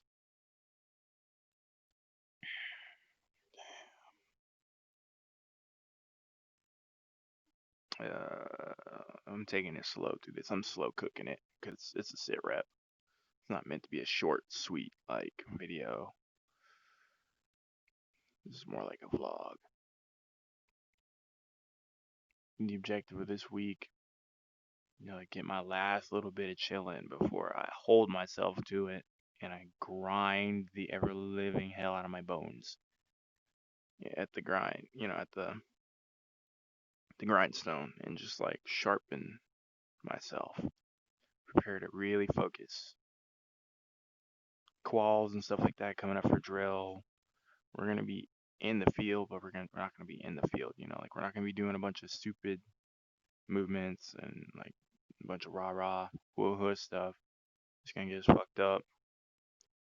We're gonna be on the ranges, staying up at obscene hours, getting pissed on in the rain and all that stuff. Because every time we go out, it rains or snows or sleets or hails or whatever, and storms. And if it doesn't do that, we catch the place on fire and we end up having to sit there and suck for a little while. It's gonna be stupid. I know it will. It's just it always gets stupid. Uh, and then medical readiness stuff. I think thanks to this COVID,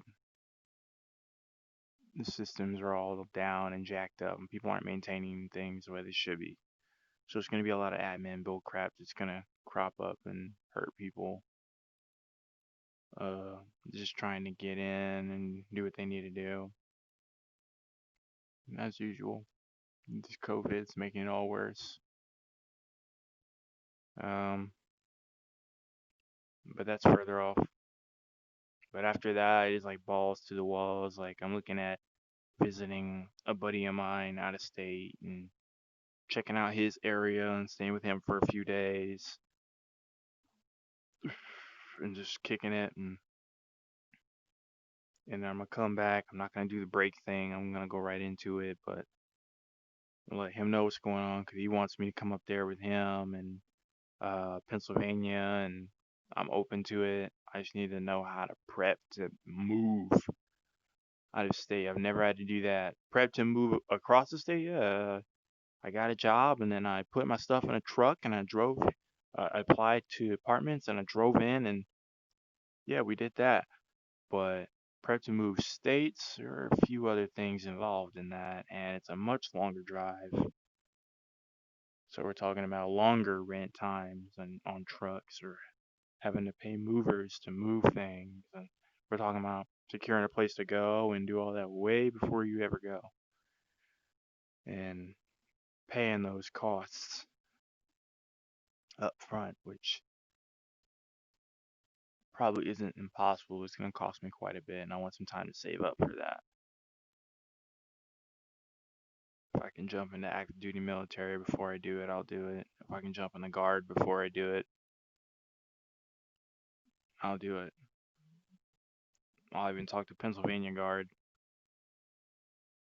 I'm like, hey, what do you guys have up there? You guys fly anything? Oh, you have helicopters. Oh, yeah, nice, cool, thanks. But yeah, what are my opportunities of like active over there? No fighter jets anywhere nearby. Can I? Is there a state nearby where I can have, the opportunity to fly fighters? On the guard side, what kind of jobs are up there? Is there aircraft maintenance up there that'll kind of help me sustain myself while I am there? Stuff like that. Um, I still got to get my tools out of that hangar. I think right before I left for Florida, right after AT, I came back and found out like that there was no reason for my tools to be sitting there, and they're just sitting there. Because they told me, oh, I couldn't have them yet because they weren't paid off, but I paid them off. Now I went in there and confirmed, and now they've been sitting there for about a week or two, and I think they're reaching out to me saying, hey man, your tools are still here. You're gonna be able to come and get those, and I'll have to coordinate that. But that should open me up to other places to settle down and do that. Main concerns moving to another state, job. Got to see if they have an AAR out there or if they have opportunities where I'm looking like I might qualify for, some entry level positions. Um, and whether they be want to take me out there. And then license and car registration renewal slash um, transfer, whatever. And then income taxes. Making sure that when I go over there and I say, hey, I want a job over there, they don't go, whoa, whoa, whoa, whoa, whoa, whoa, whoa, whoa.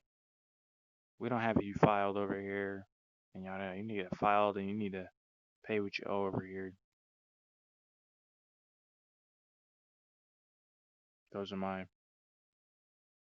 few concerns there. And then documentation.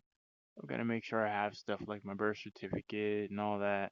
Usually that kind of stuff stays with mom because she's mom and she has all her stuff like that, and it's just kind of a cool central area to hold really important stuff like that where it's secure.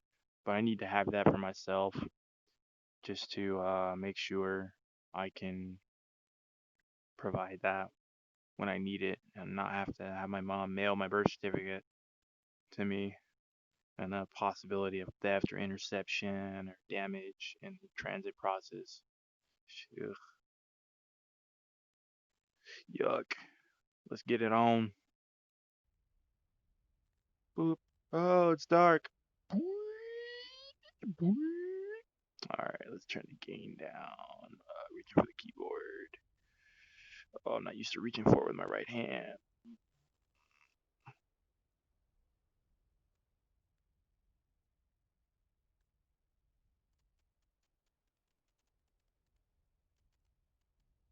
Nice.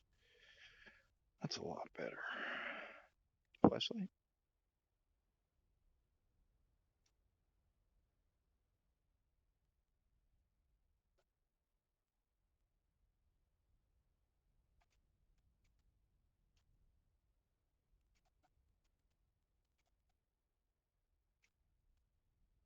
Okay, so things are just too fucking bright. Okay.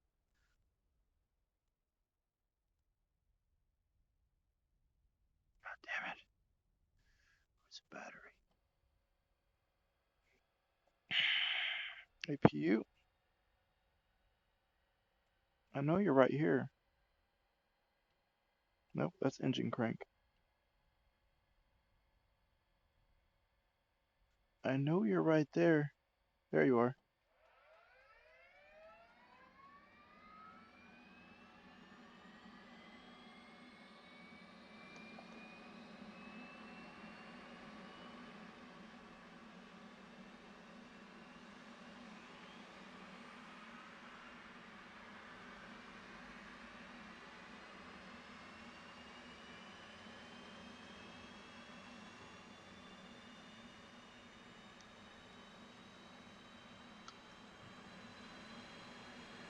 Go bugs.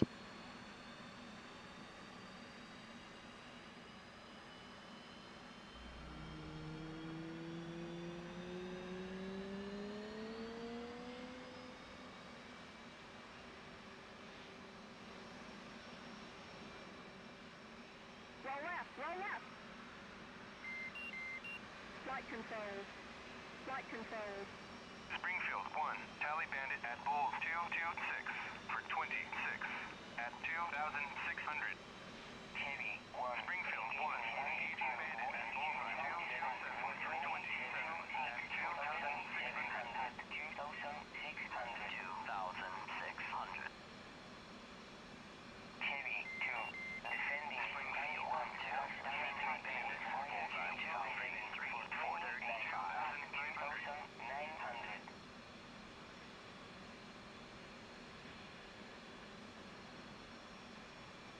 Engage. Pre-select center.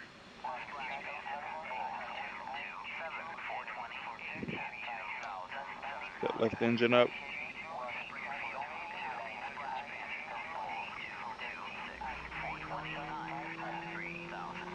Let's get that INS aligning.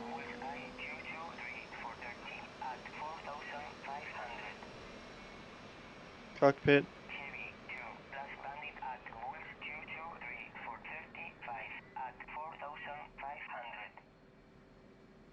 Okay.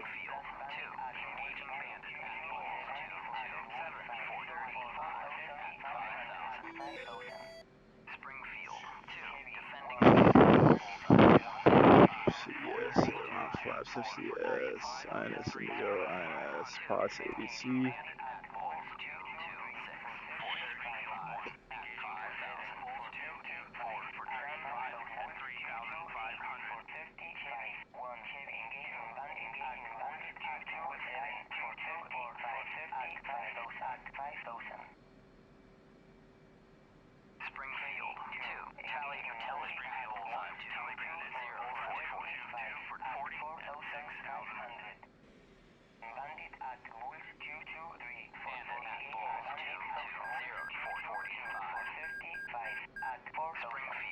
Cool. Tally Bandit at Bulls 222 440 at 6,000. 440 at 5,000. Heavy 2, Tally AAA at Bulls 224 440.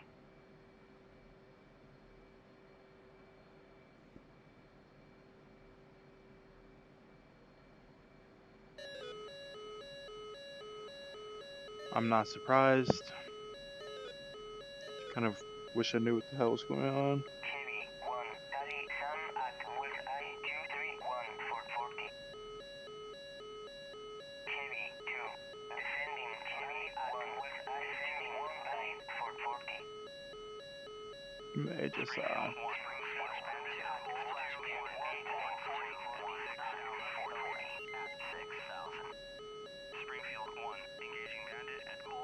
me a 90-second INS alignment, yeah. Field 2, engaging bandit at Bulls 219 440 at 6,000. Springfield 1, Tally Triple A at Bulls 217 for 35.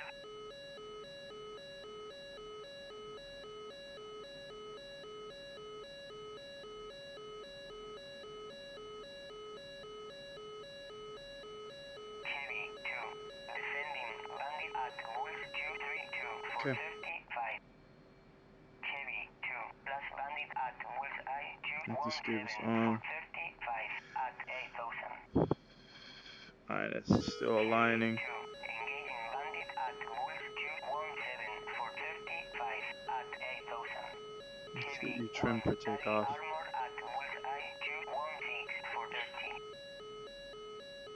Bullseye 220 430.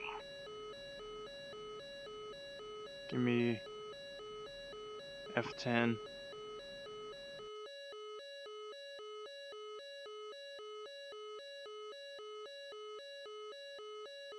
$47. Oops, didn't mean to do that.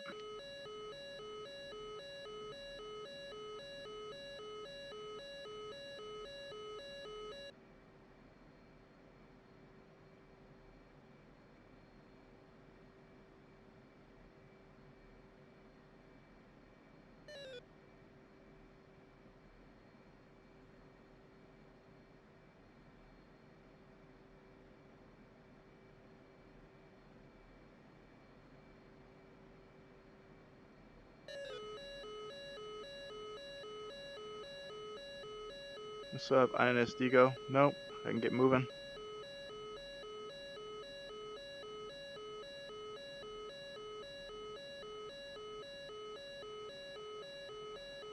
Left. Park and brake.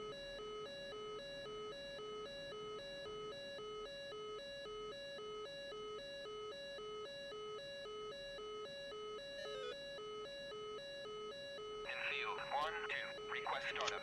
Should start on that so I can figure out what runway I'm taking off from. Infield 1 2, clear for startup. Wind 340 at 2 meters per second.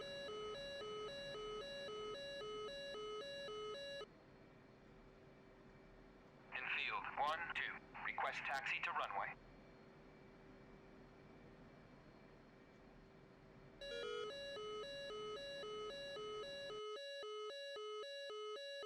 See if they can give me the runway. Infield 1 2, clear to taxi to runway 26. 26. Springfield 2, defending bandit at bullseye 2 1. Shit, that's hard to tell. What I think that's out to my left. 6 430 at 600. Just gonna go ahead and get that up.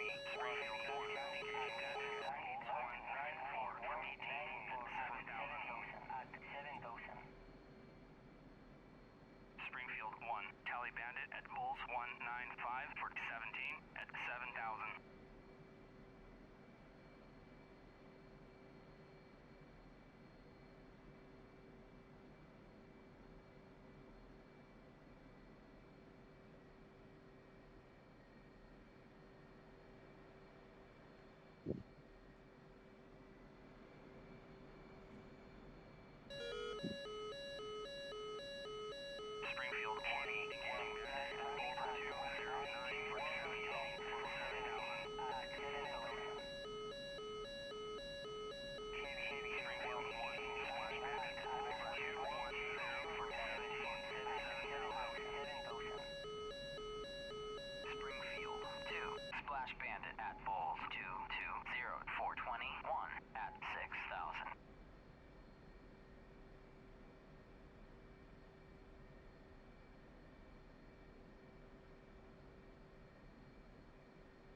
Stop. Alright. Flaps to half. We're trim for takeoff. Fucking nav.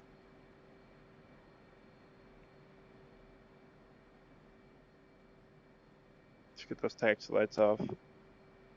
Boop. Yeah, light. And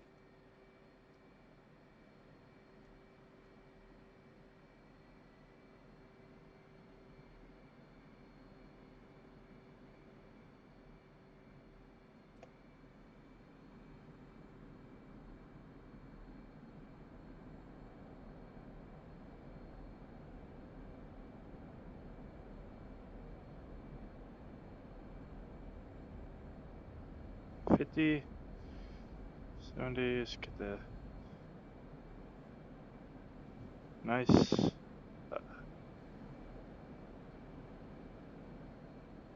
Nice.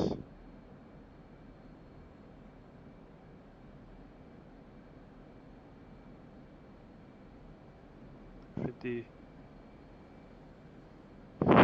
Oh boy. Okay. 30. Yeah, come on.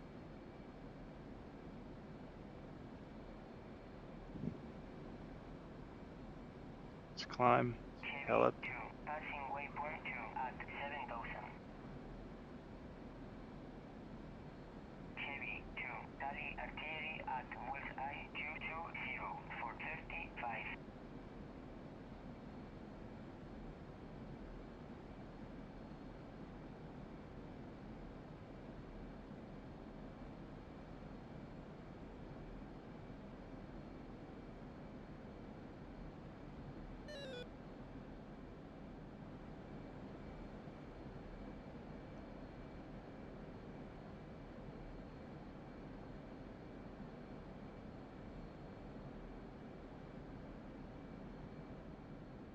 Springfield 1, passing waypoint 2 at 7,000. 20.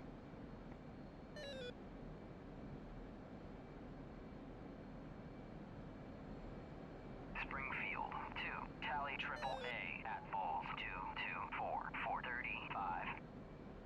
So I'm gonna go ahead and level off.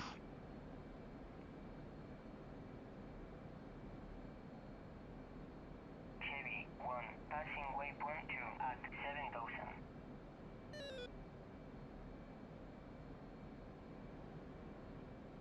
To my left.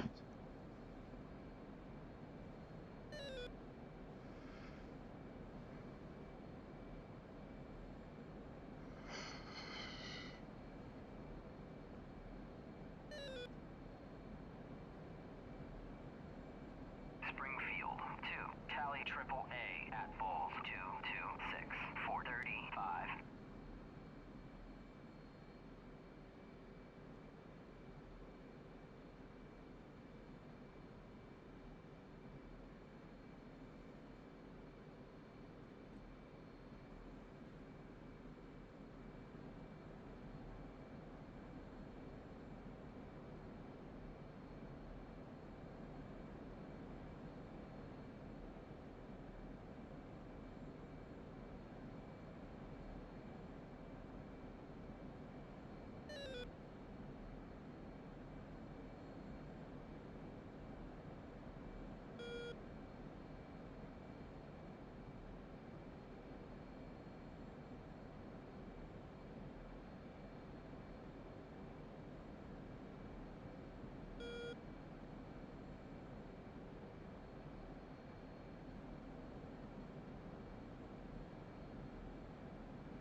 Come on now.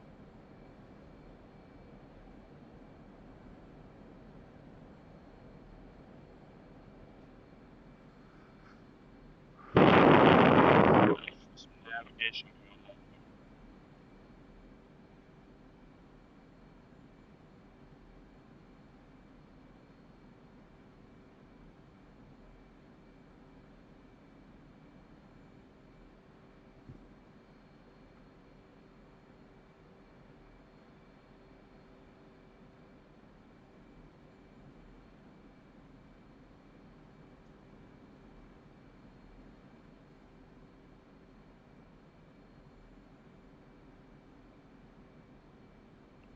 Waypoint 1's up.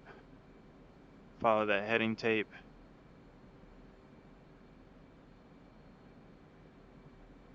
Make sure my dispenser's up. Yep, dispenser bypass is up. 14 miles. I could be right over it right now.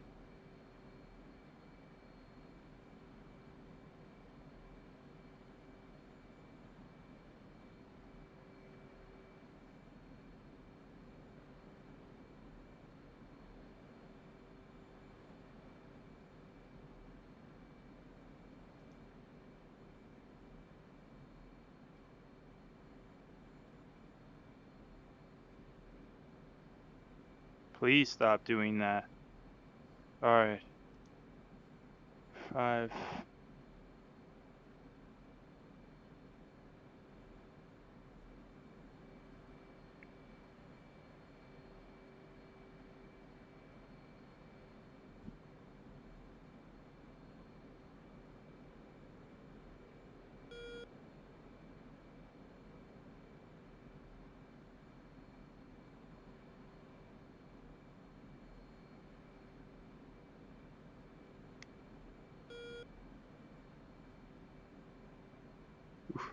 Come on.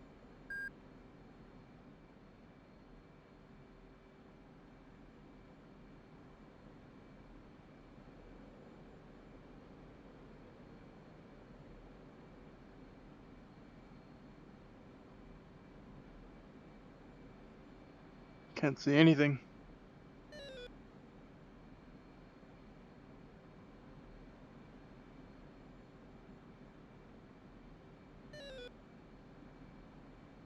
Nothing on the radar either.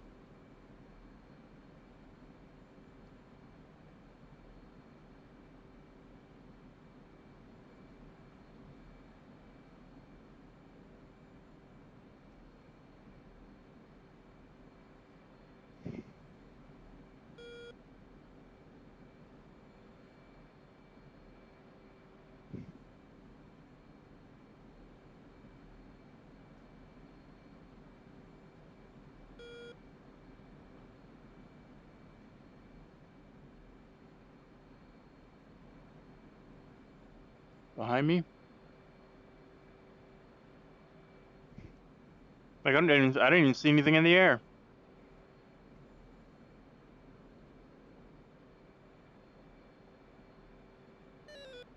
And I don't have the option to contact my forward observer.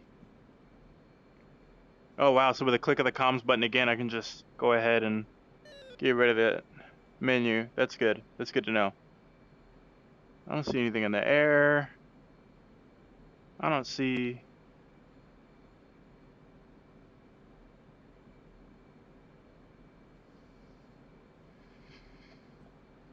I'm moving pretty slow. I'm not at a tactical speed.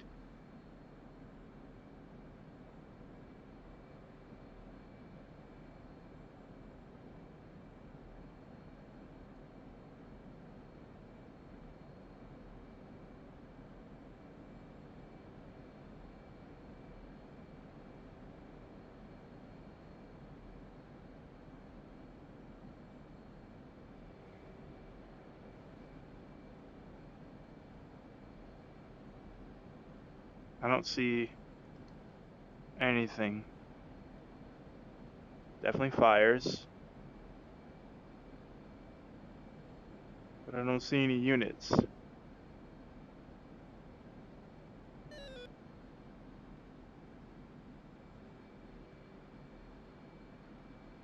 I think I see some units.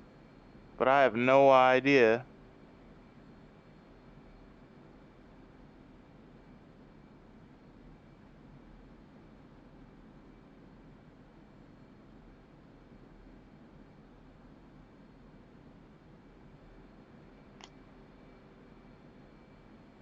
No. I don't see anything down there.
RTB at 3,500.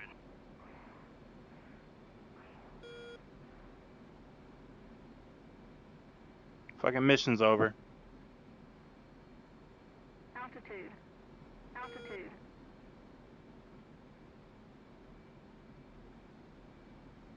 And my guess is you all are all flying without your lights on.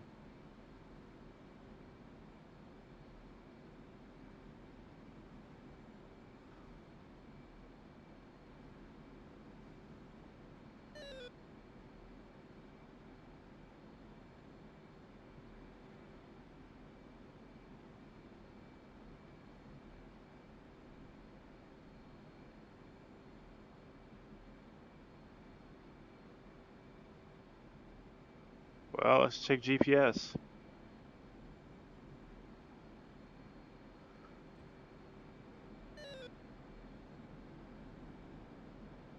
Heavy 1 is RTB at 3,500.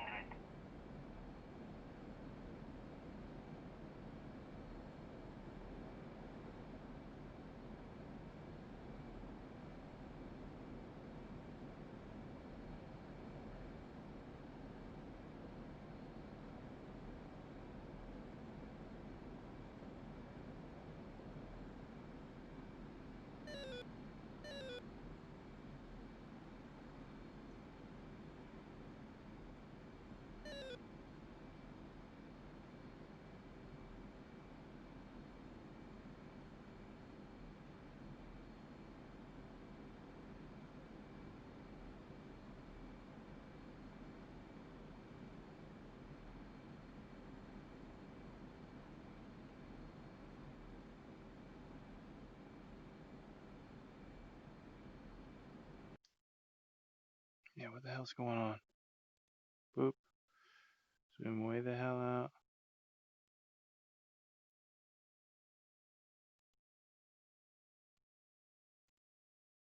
So, enemy have been eliminated then? Mostly?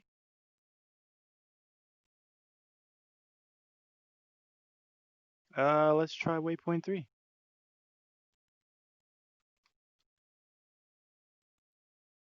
Oh boy.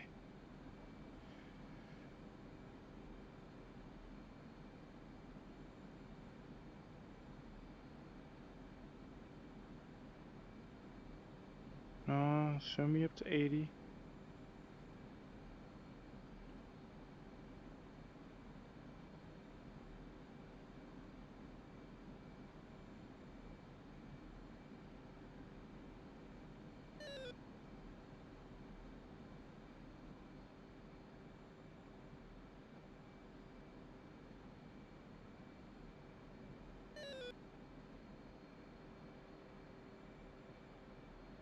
And that's the airport I took off from.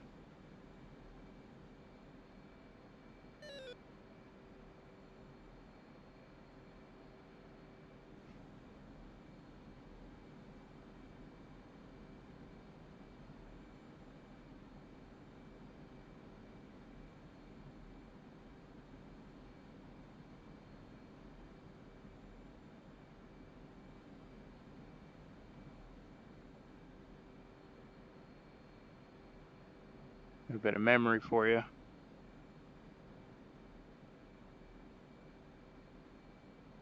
So I'm sure that's how it must be in the real thing, where it's like you got these goggles on and they're fogging up your vision. I'm sure you must be like, well, shit. I gotta memorize where these things are in the menus.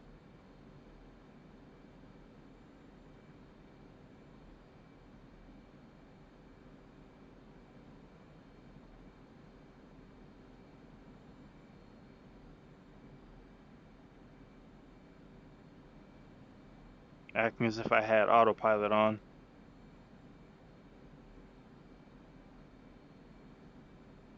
Dud. I'm armed.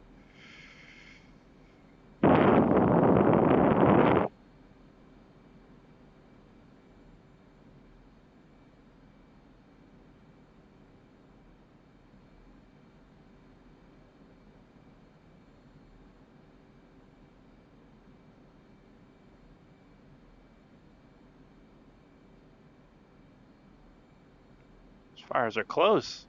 Like literally right outside of where I took off.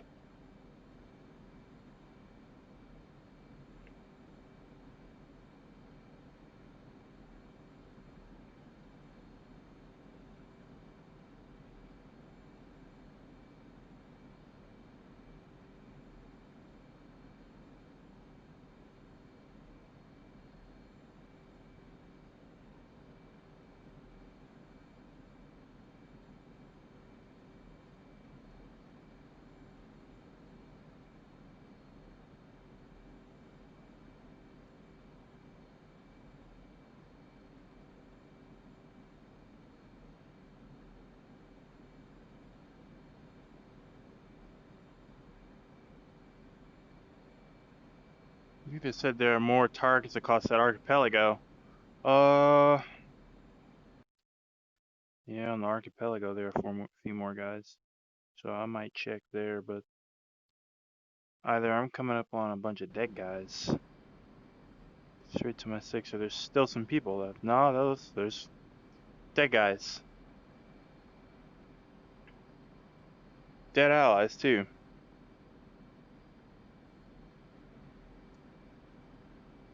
Let's check fuel.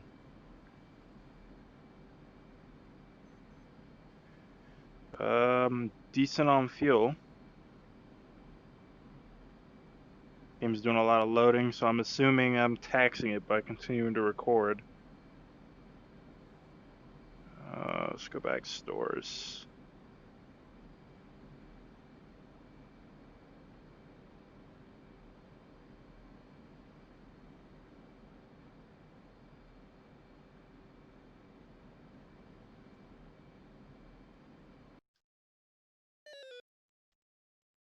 So directly onto the archipelago. There should be targets down there.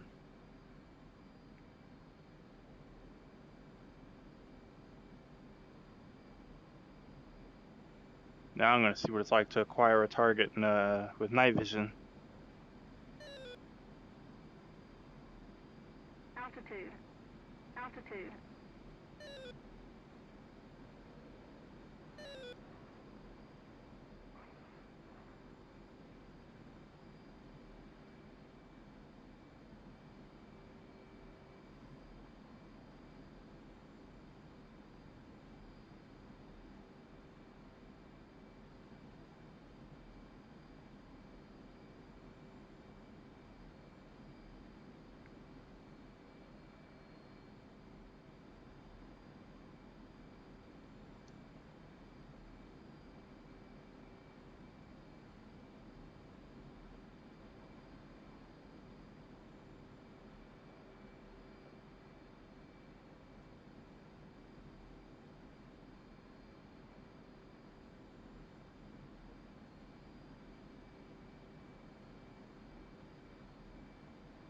I guess that's something I would do with laser guided munitions and a targeting pod. That'll be my next tutorial. I watched how to use a targeting pod.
It's crazy. I couldn't even see friendlies.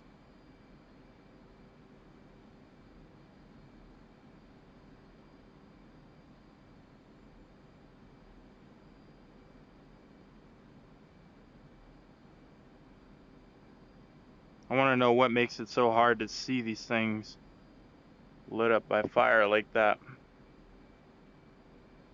Besides the fact that it's fire.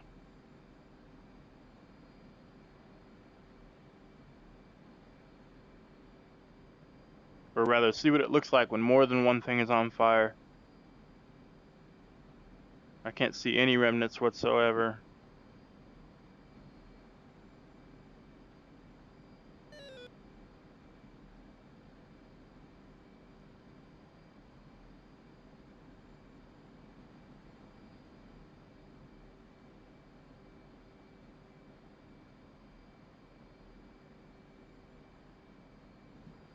Golly, this fuzziness, man. This is what it is to use night vision. It's just being fuzzy all the time like this.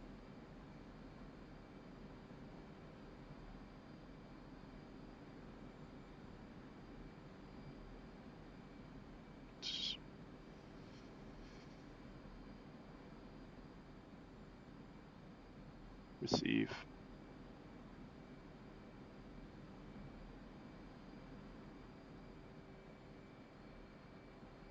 Alright, what airport is that again?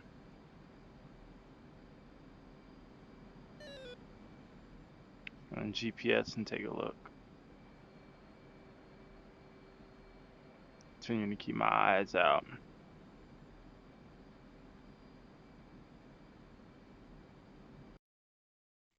Okay, this is Ketchum Island or something like that. Ash Ketchum Island. Oh boy.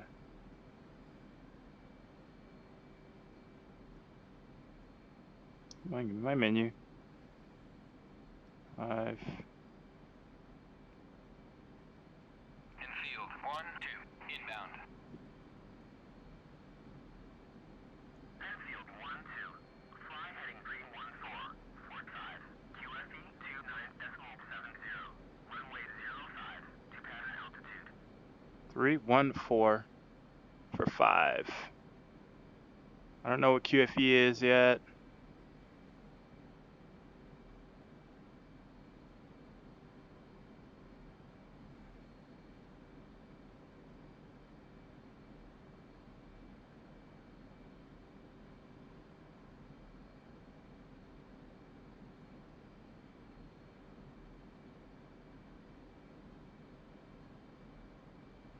I don't know why they wanted me to turn almost a complete 180.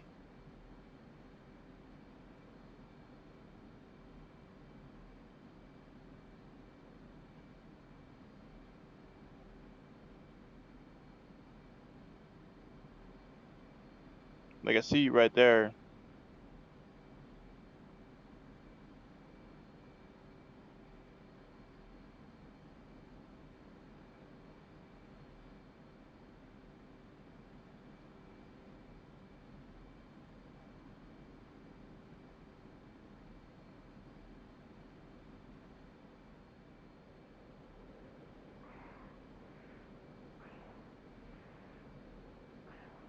I'm just gonna turn in toward you.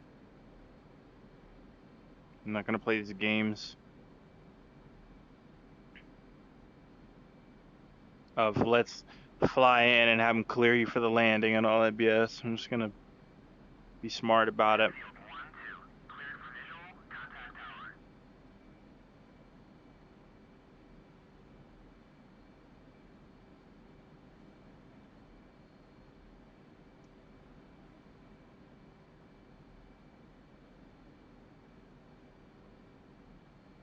2,000.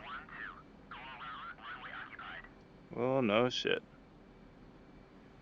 Enfield 1, 2, check landing gear, wind 340 at 2 meters per second, runway 05.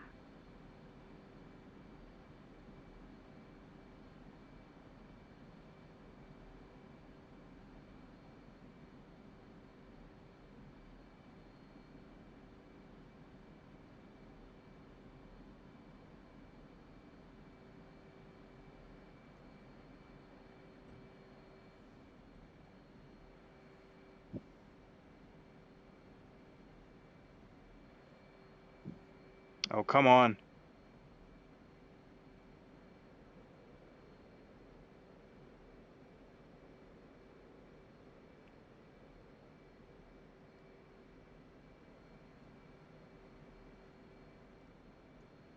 Meter off.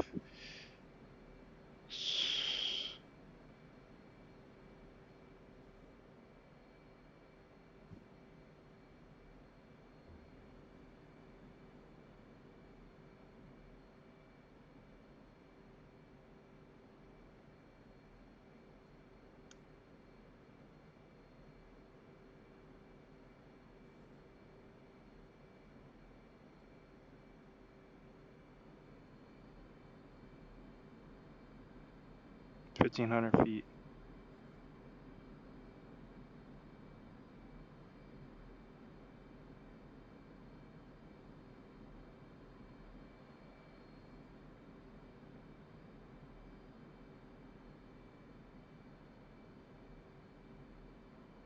Enfield 1-2, cleared for visual, contact tower. Thank you.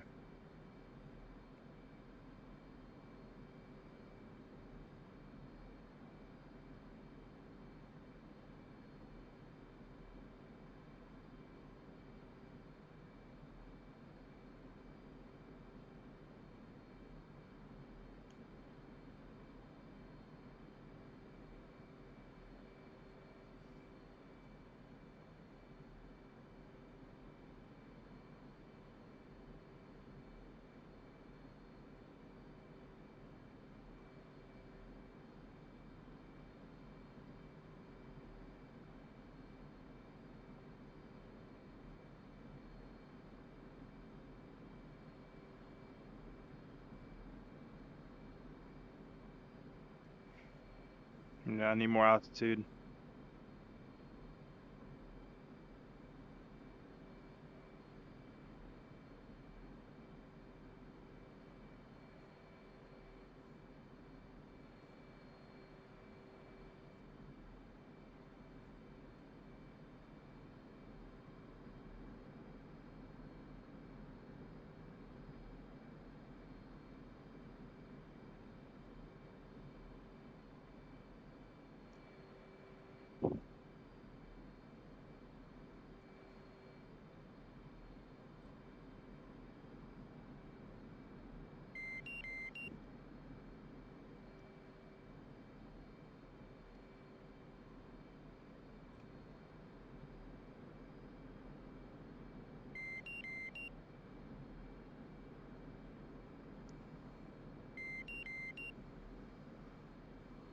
I'm gonna have to do a go around.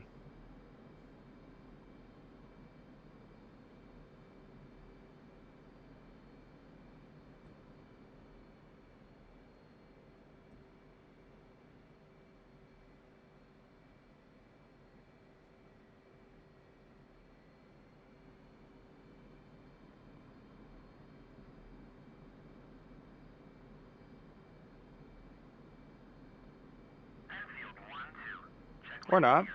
Wind 340 at 2 meters per second. Runway 05.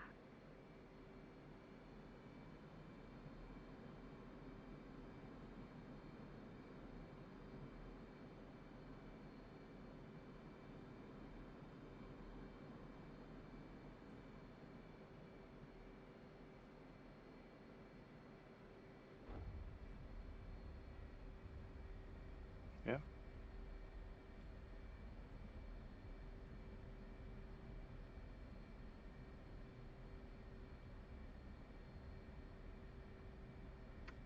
Come on.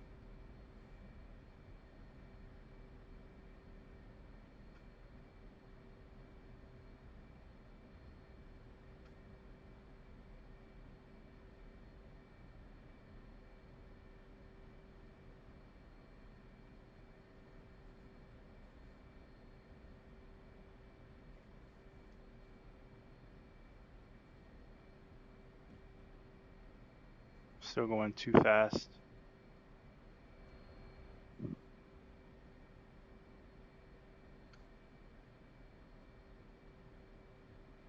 Get more over to the left so I can turn around.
turnaround point. Enfield 1-2, taxi to parking area.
Having these night vision goggles on made me feel like I was actually wearing nods for a little bit. I almost like flipped up the headset and I wouldn't have been able to see.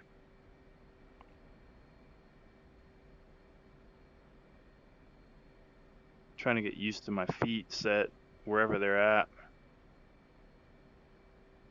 It's like very easy to drift, and for some reason I'm drifting to the right ever so slightly. I wonder if I popped a tire. Wouldn't surprise me. I came down kind of on the steep end. I don't think I flared hard enough, but I kind of wasn't trying to do that since I was doing an instrument landing basically.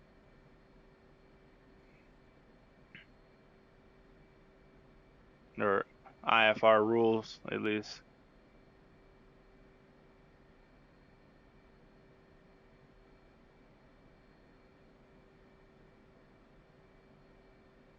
Yeah.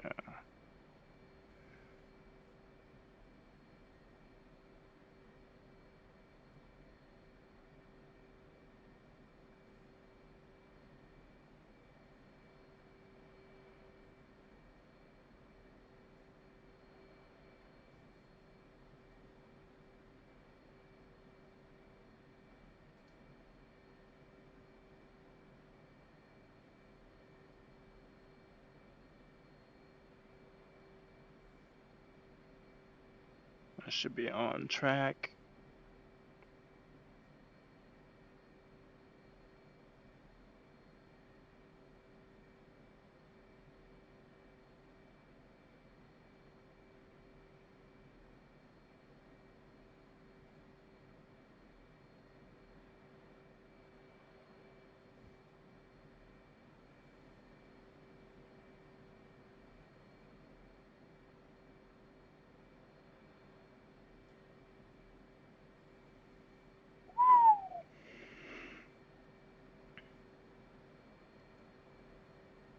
Yeah, there are lighting options I could have used to get things to look a little better during MVGs. I don't feel like chart really did anything. Yeah, not really.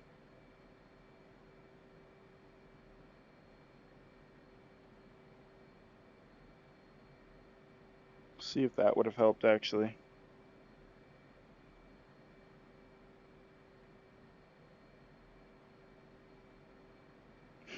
It wouldn't have helped clear the picture, even though focusing this whole thing would have been really beneficial.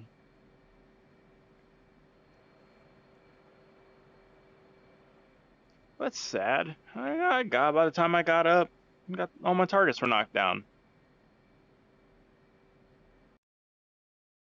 It's also a good thing though. It's also a good thing.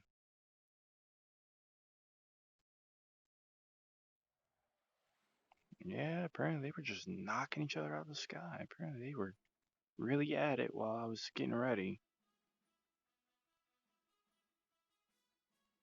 I don't even think I took that long to get up in the air. Hold on. How long did I take to get in the air? Yeah. Pilot 000. Oh, it's just initiator. Pilot 000.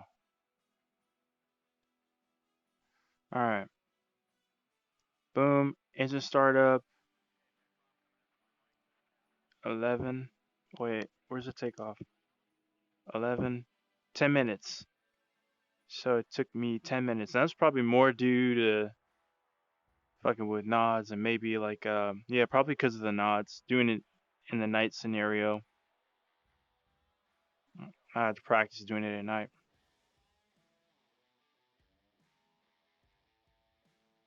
Mm-hmm.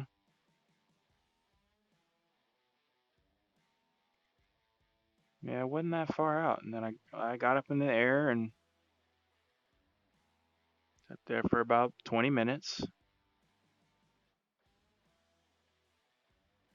Yeah, I was up there for about 20 minutes. Well, no, if I took off here, then I was up there for about 40 minutes. Doing, I guess, a nods orientation is what I'll call it. Because whenever you first get nods in the military, you're always oriented to everything. So I take off at 2111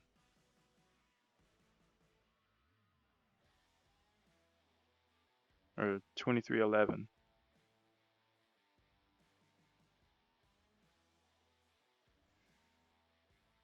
And they're blowing up the ground targets at that point. So within 10 minutes, all of the air assets were neutralized.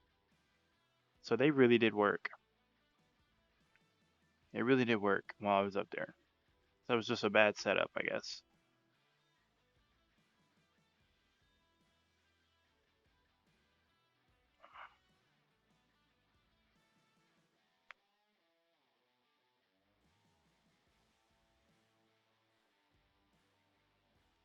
Let's watch the track.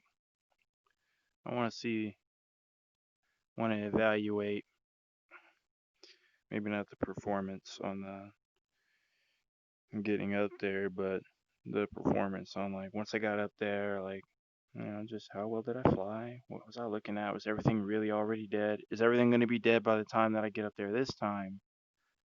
To see if it really was just I took too long and things were already on and popping. I should have just done an in-flight alignment, or did or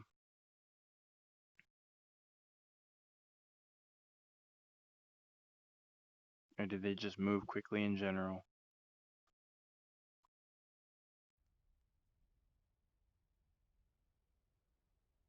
Oh, nice. It even flips me to night vision while I do it, like because I had my nods on. Okay, turned them off and turned them back on. So I'm trying to get the night vision under control. Yeah, really knock down the intensity, although not quite enough. I think I was at the polar and I think I was at the opposite end of the runway from where I parked. But then I also pulled into a different airport. Never mind. There's a tower right there. I'm looking around. I'm touching stuff. And I'm looking for the batteries. What I'm doing.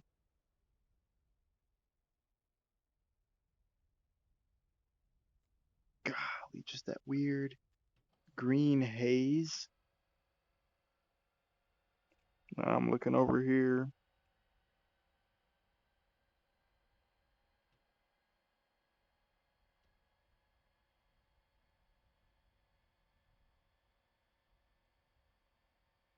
Except with your hands, you can feel for stuff when you see your own hand. With here, you just got that pointer.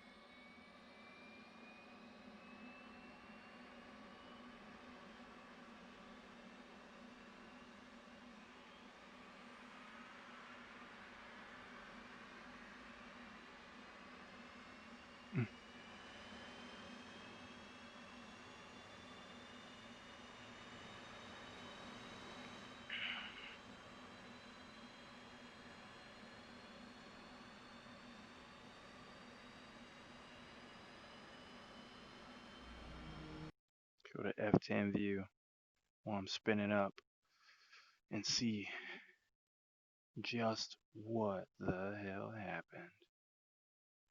Yeah, where's my cursor? Oh, Roll left. it's moving around because I'm doing the startup. Flight controls. Flight controls. Springfield 1, Tally Bandit at Bulls 226 for 26 at 2,600. Heavy 1. Springfield 1, engaging Bandit at Bulls 227 for 26 at 2,600. At 2,600. 2,600. Heavy 2. Descending Springfield 1, 2, defending Bandit at Bullseye 233 for 435. 2,900.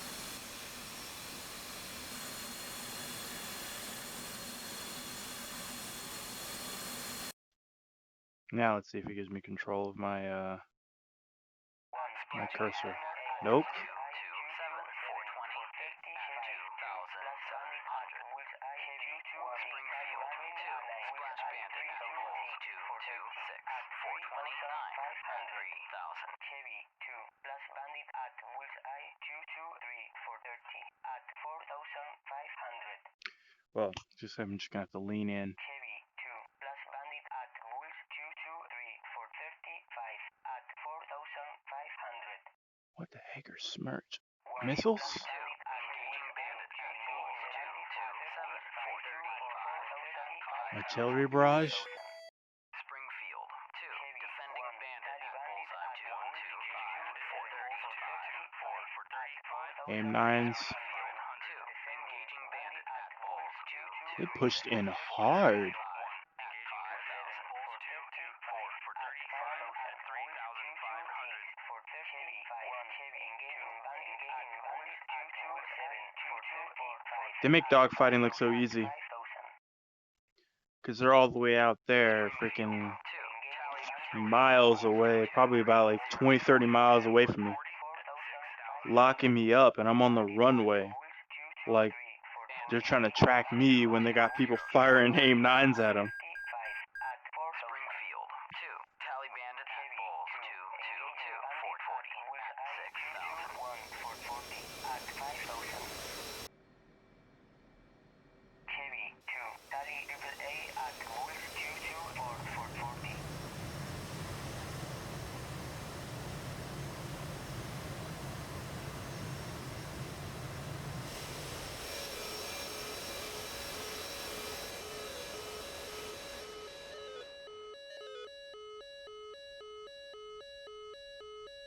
Really what I look like from out there? Tally Sam at Bullseye 231 440.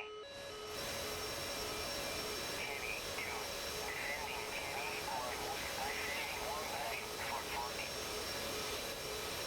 Springfield 1, Springfield 2, Flash Bandit 142 at 440 at 6,000. Springfield 1, I'm gonna wait till I actually 218 for 40 at 6,440 at 6,000. start moving to the runway. Springfield 2, engaging Bandit at Bulls 219 440 at 6,000. Springfield 1, Tally AAA at Bulls 217 for 35.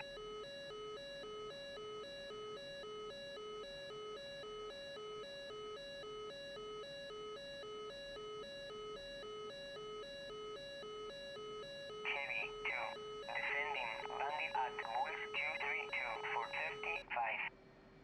Heavy 2, plus Bandit at Bullseye 217 for 35 at 8,000.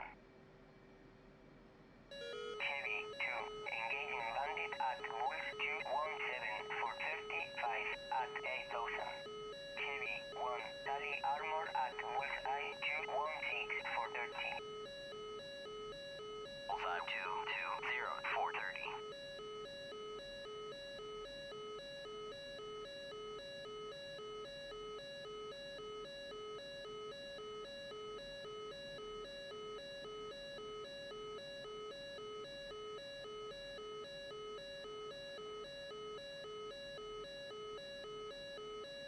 I'm gonna start leaving it to 12 degrees whenever I trim.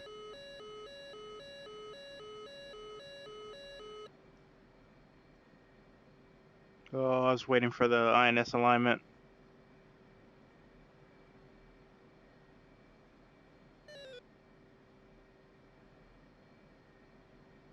I was getting that set up, which TACAN didn't work, which is depressing. That seems to be the case most of the time. You get spawned into a mission, TACAN doesn't work. They have a TACAN channel that they said, is their VOR station, but for some reason, TACAN's just not working. Don't understand it.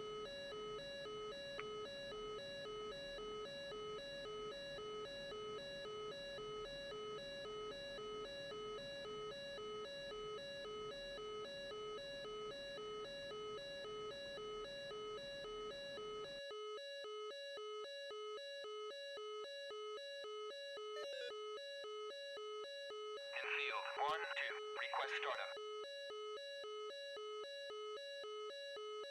Okay, so mixed nines are still up there. Wind 340 at 2 meters per second.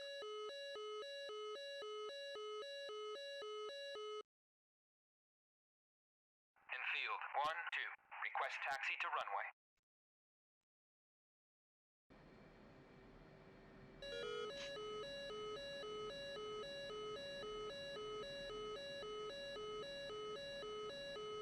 Field 1, 2, clear to taxi to runway 26. Springfield 2, defending bandit at bullseye 2, 1. Heavy 2, engaging bandit at bullseye 200 for 20 at 7,000. 1. Defending bandit at bullseye 195 for 19. There we go. 6, 430 at 600. Heavy Springfield 1, engaging bandit at pulse 194 for 18 at 7,000. 7,000. Springfield 1, tally bandit at Bulls 196 for 17 at 6,000.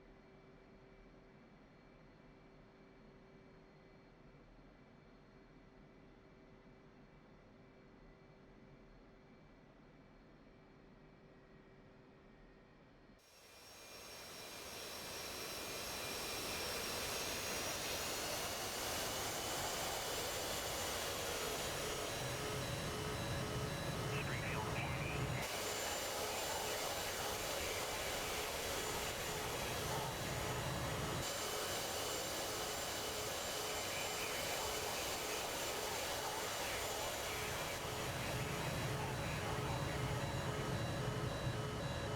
Springfield 2, splash bandit at Bulls 220 for 21 at 6,000.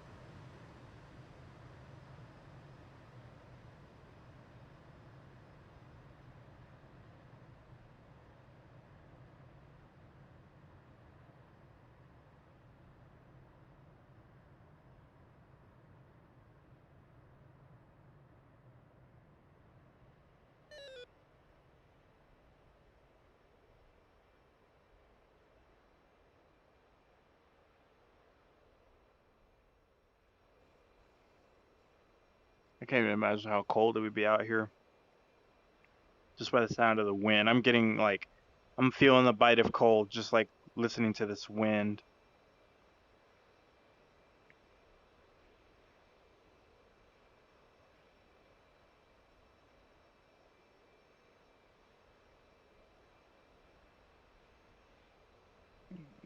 Kick that light off.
That is exactly what it used to be like working at the airport. See these guys come out. I wouldn't be standing in the middle of nowhere. I'd be standing outside the hangar watching guys take off like that. Awesome stuff. And then probably outside of Heavy 5-10 miles. 2, Couldn't see passing it. waypoint 2 at 7,000.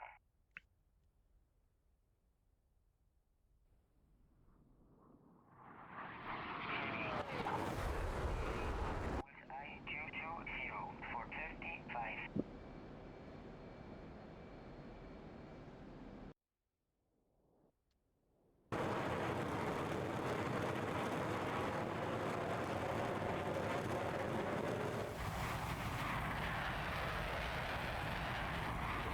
Look at that, man.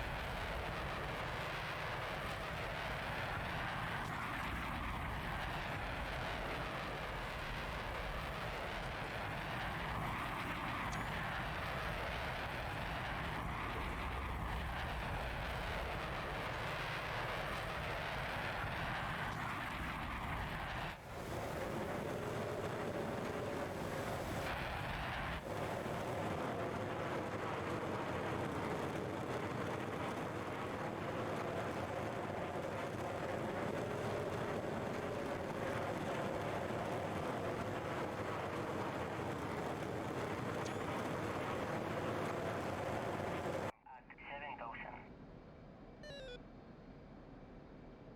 Going off at 30,000. Yeah, I was like hella disoriented at this point, so I kicked on nods. I was like, oh my god, what's it look like out here? I can't tell if I'm actually level or not. Just darkness.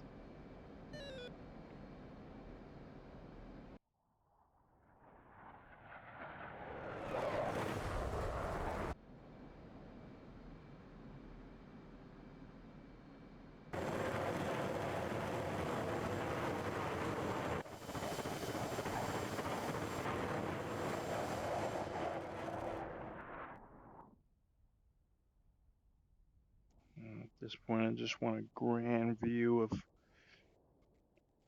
where it is I'm headed and what I'm doing. At this point, I don't think there's anybody like up there still, even now.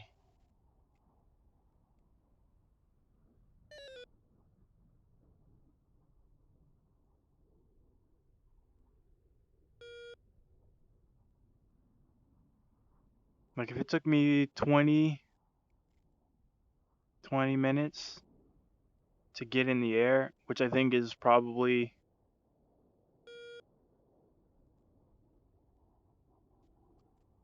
a realistic time. Like 15 minutes is probably tops. Like every time I hear about like scrambles and stuff like that, I hear about people getting up in the air like within 10 to 15 minutes. And I don't know if that's like a real thing. I don't know where I heard it. I can't remember. But like I think I got up there at a decent time. I was probably a little slow. Probably yeah, 'cause doing things at night, but like even then, like that situation developed like just incredibly fast, and I guess that's why they have to get up there so fast too, because all this stuff's gonna be spinning up while you're in the middle of fiddle fucking with the controls. And by this point, there's nobody even there. I can see already there's nobody there. Targets should be down there. Yep. It doesn't look like everything's dead yet.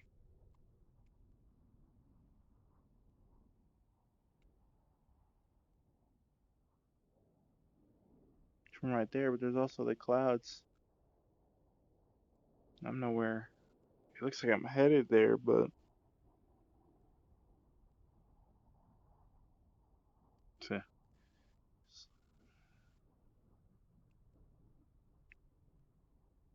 one of the annoying things about this headset is I can't put my head all the way down to my neck. I can't do that, or else it'll lose track of where I'm looking.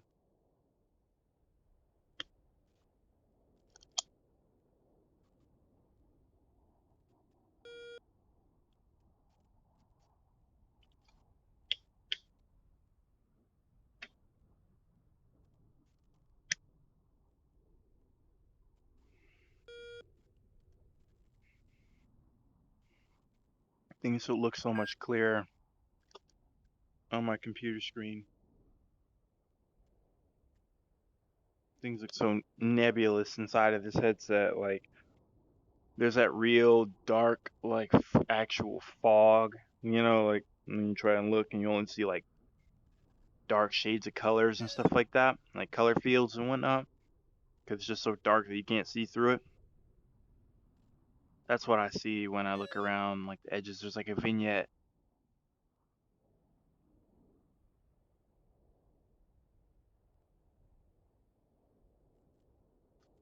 But like when I look on the screen, it's just plain as day. You can see 10 times better looking at the computer screen than I can with this headset on. Just insane. It's like it's just a PC graphics versus my headset's graphics. It's completely different things. I would assume the VR environment's a completely different thing from what's on my PC as well.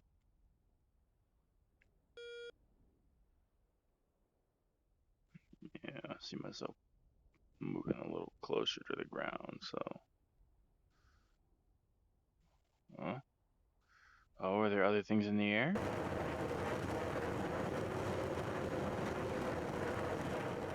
Yeah, they're not flying without any lights on.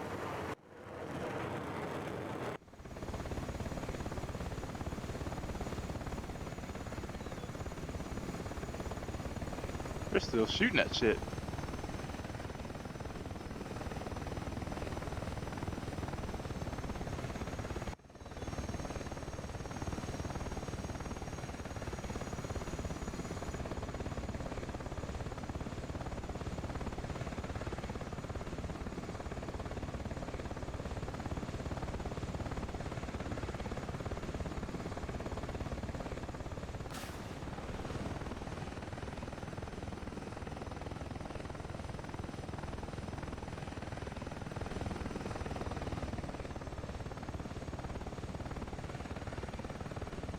Nice.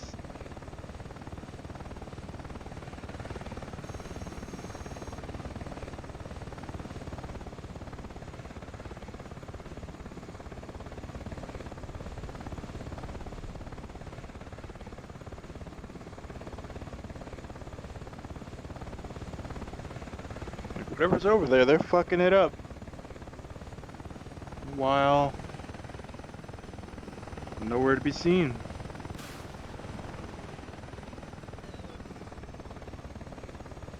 What are they shooting at?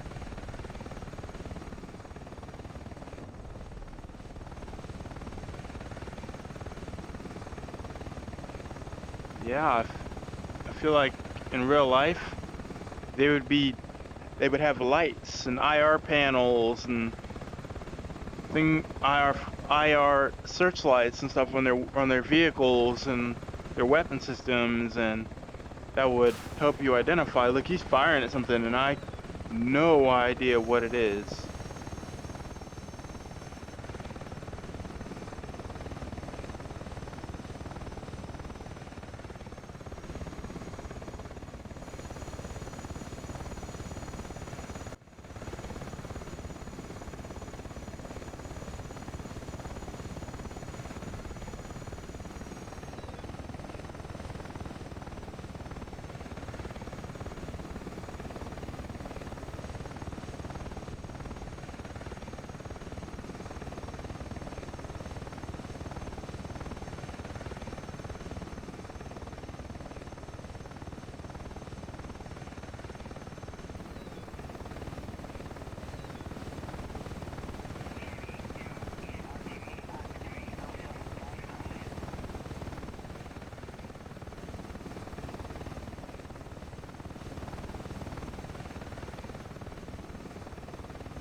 Wow.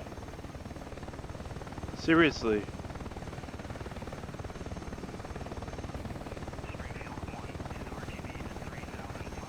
There were so many of these guys out there.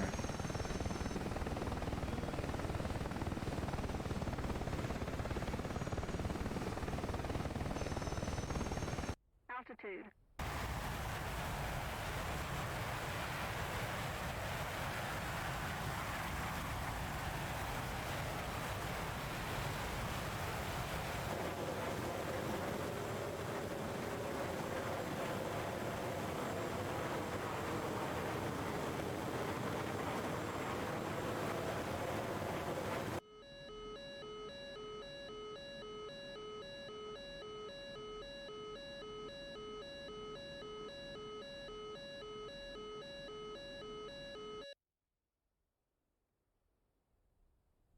Yeah, at this point in time, even with a reset, I got up there and most of everything's been knocked down.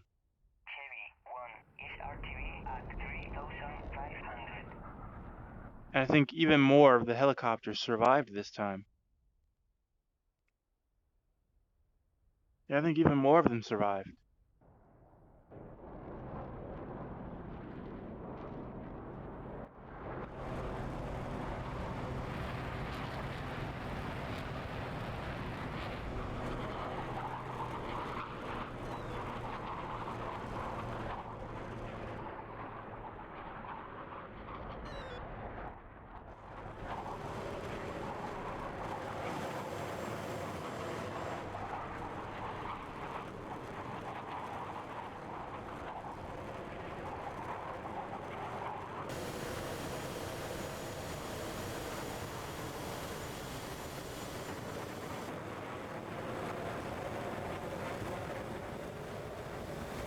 So it looks like you just took off.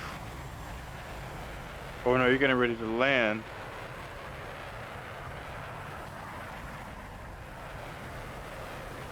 You got your lights on, but I can't see you.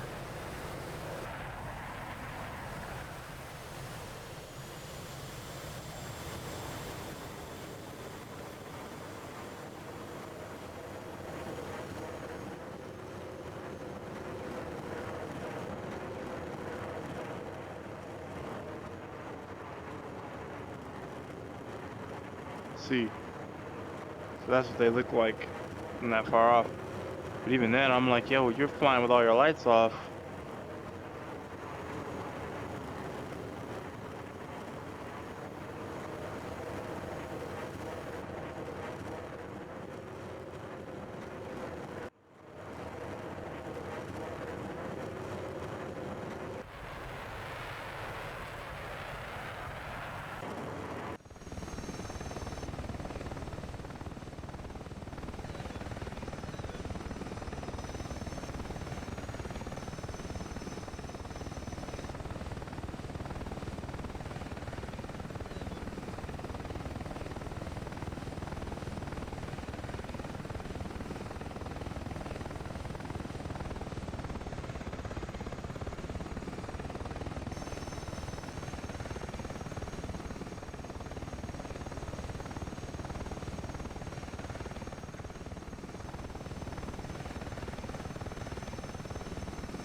So I'm coming out to the right.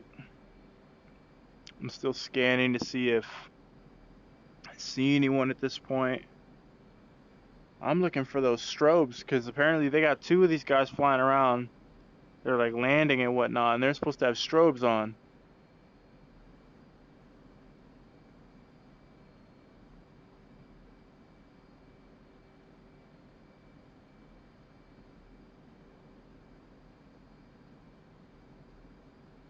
You know what? I could understand one aircraft out of like every five or four, within a team like that, a flight, having their strobe on. So that you can only see one of them, but everybody's close enough that they can stay together. And if they have their nods on, then they can kind of see each other maybe. I wouldn't think they could see each other because I can't see Jack Diddley squat with nods on in this. And they'd have to be pretty close too. But yeah, I'm like I don't see a dang thing.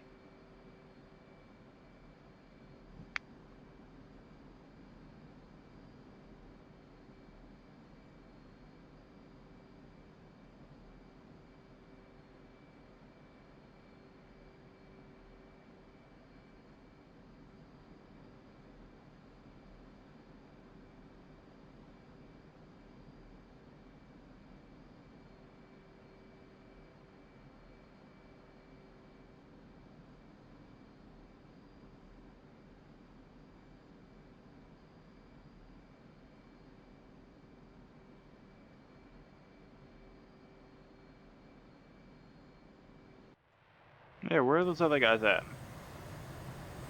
They're on ground.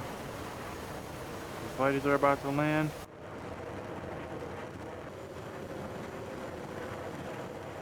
So they landed where I landed.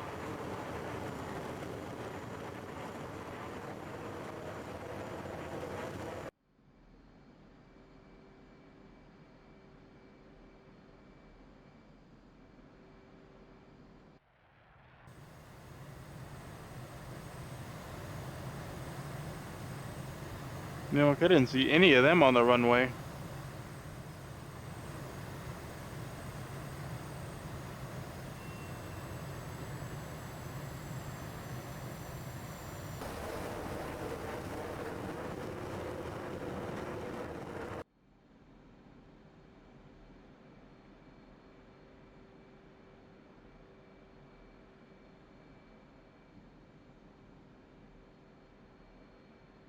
Now I'm trying to navigate using the air-to-ground radar to easily kind of distinguish between the what parts of terrain I'm looking at.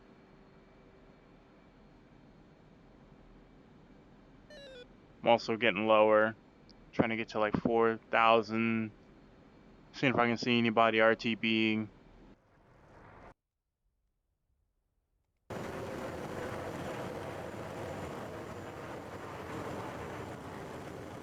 Like, where's my Christmas tree looking ass?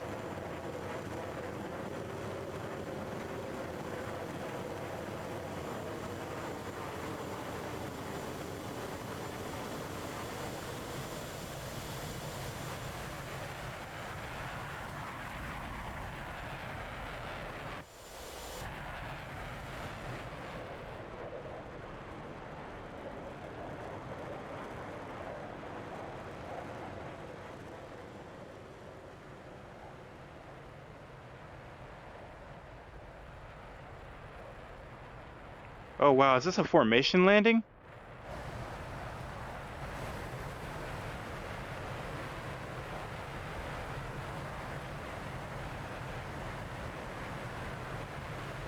Goals.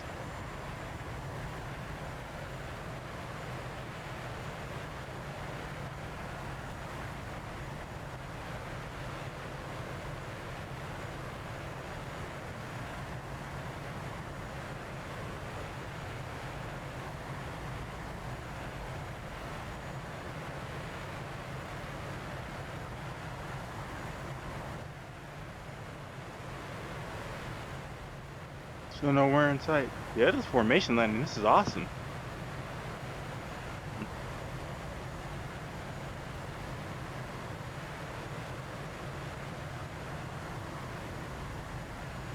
Yep. 500 feet. 300 feet. 100 feet.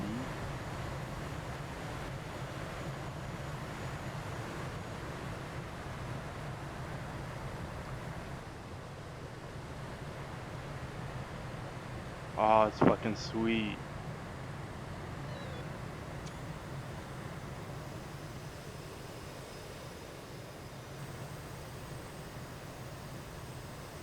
Where am I at? Okay, so I should be able to see them directly in front of me. Yep, I think I do.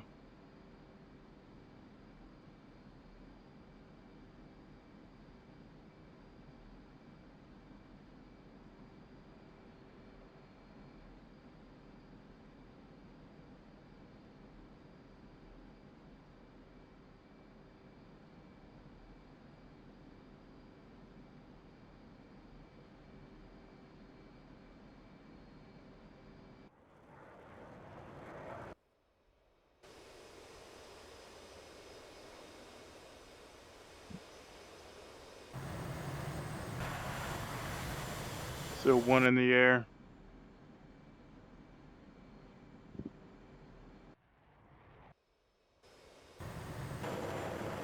Where are you at? You're on my left.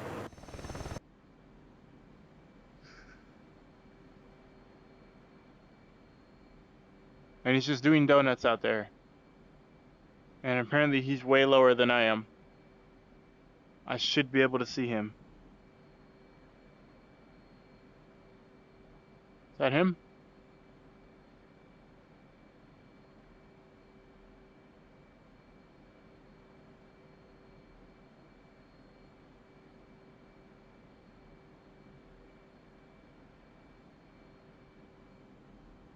Or was I kicking night vision on and off for? That's what I'm trying to figure out.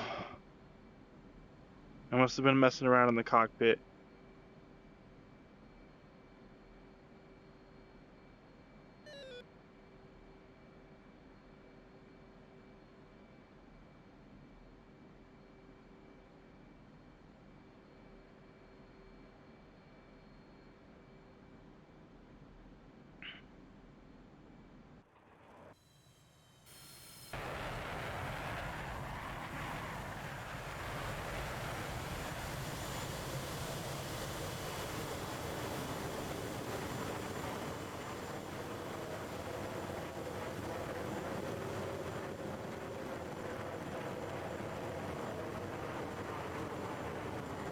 So he's coming around toward the runway.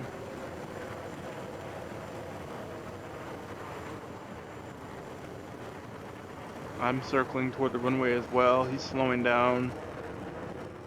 He's getting ready to land. Yeah, he's getting ready to land.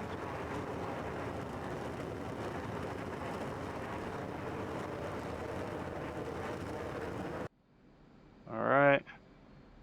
Where's the runway? I sure hope that the computer can actually land it with my inputs. And that I wasn't just lucky or something. It should be off to my right. Yeah, I'm on the island to the left of it. Yep, right there, which means I should be seeing him making his approach. Or coming in. I should be seeing him. His lights should be bright as hell.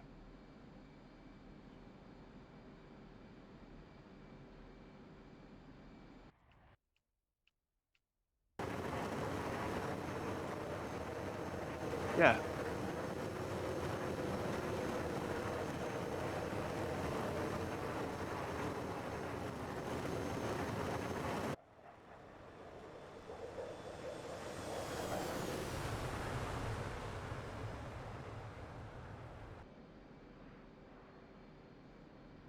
Yeah, I should be seeing him landing.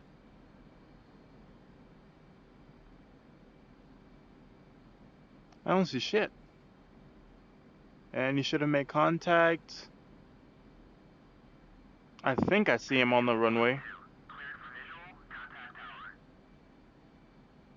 Except I'm not clear because you have someone on the runway right now.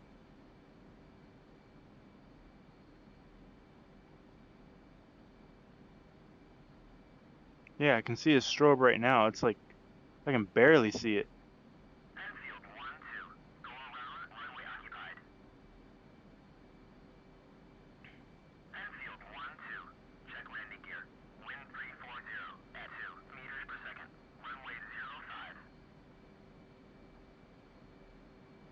There he is.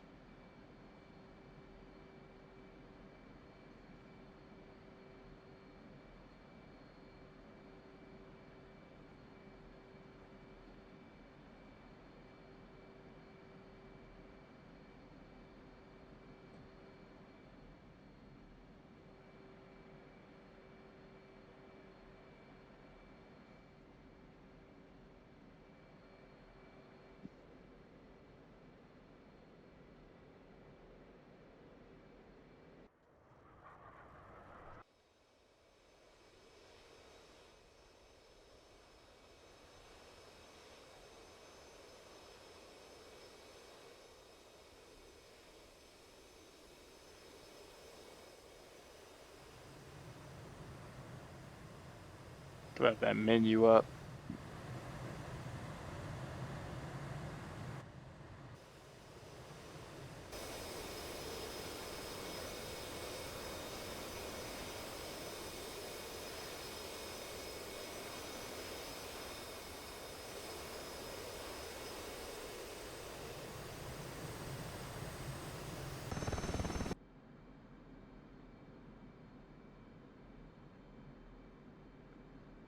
fucking AOA indicator blinding the fuck out of me while I'm trying to get my trim set straight. I turned the nods on because I wanted to be able to see that I was going to hit the ground if I was going to.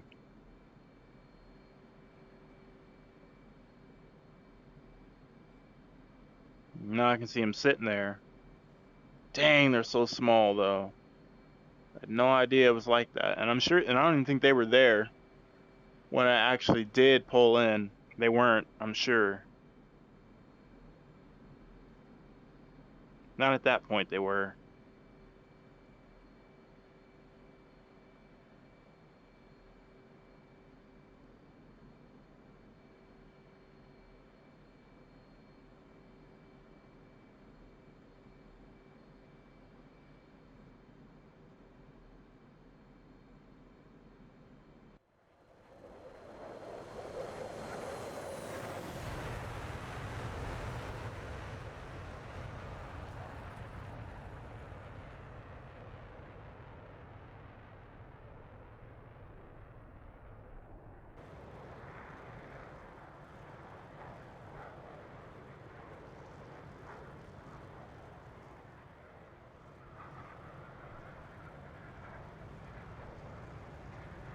Yeah, this landing looked hella suspect to me. And like I didn't think I was gonna be able to perform it. I was like, oh, I'm gonna have to go around. Yeah, it's like at this point I got the HUD pulled up and I'm trying to do it just based off of the instruments. It's really blurry though, so I have to kind of lean in a little bit.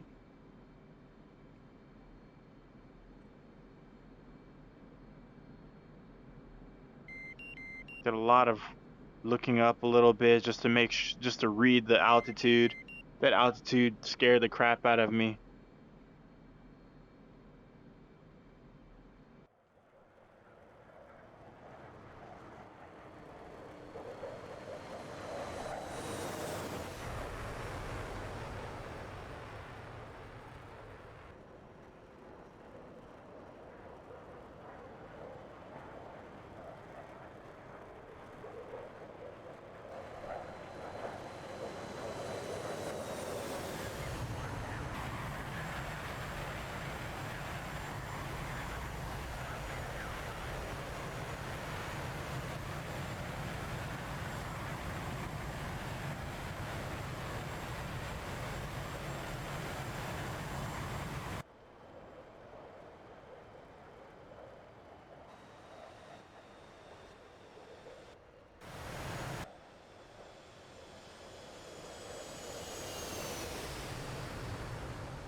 Not bad.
Not bad.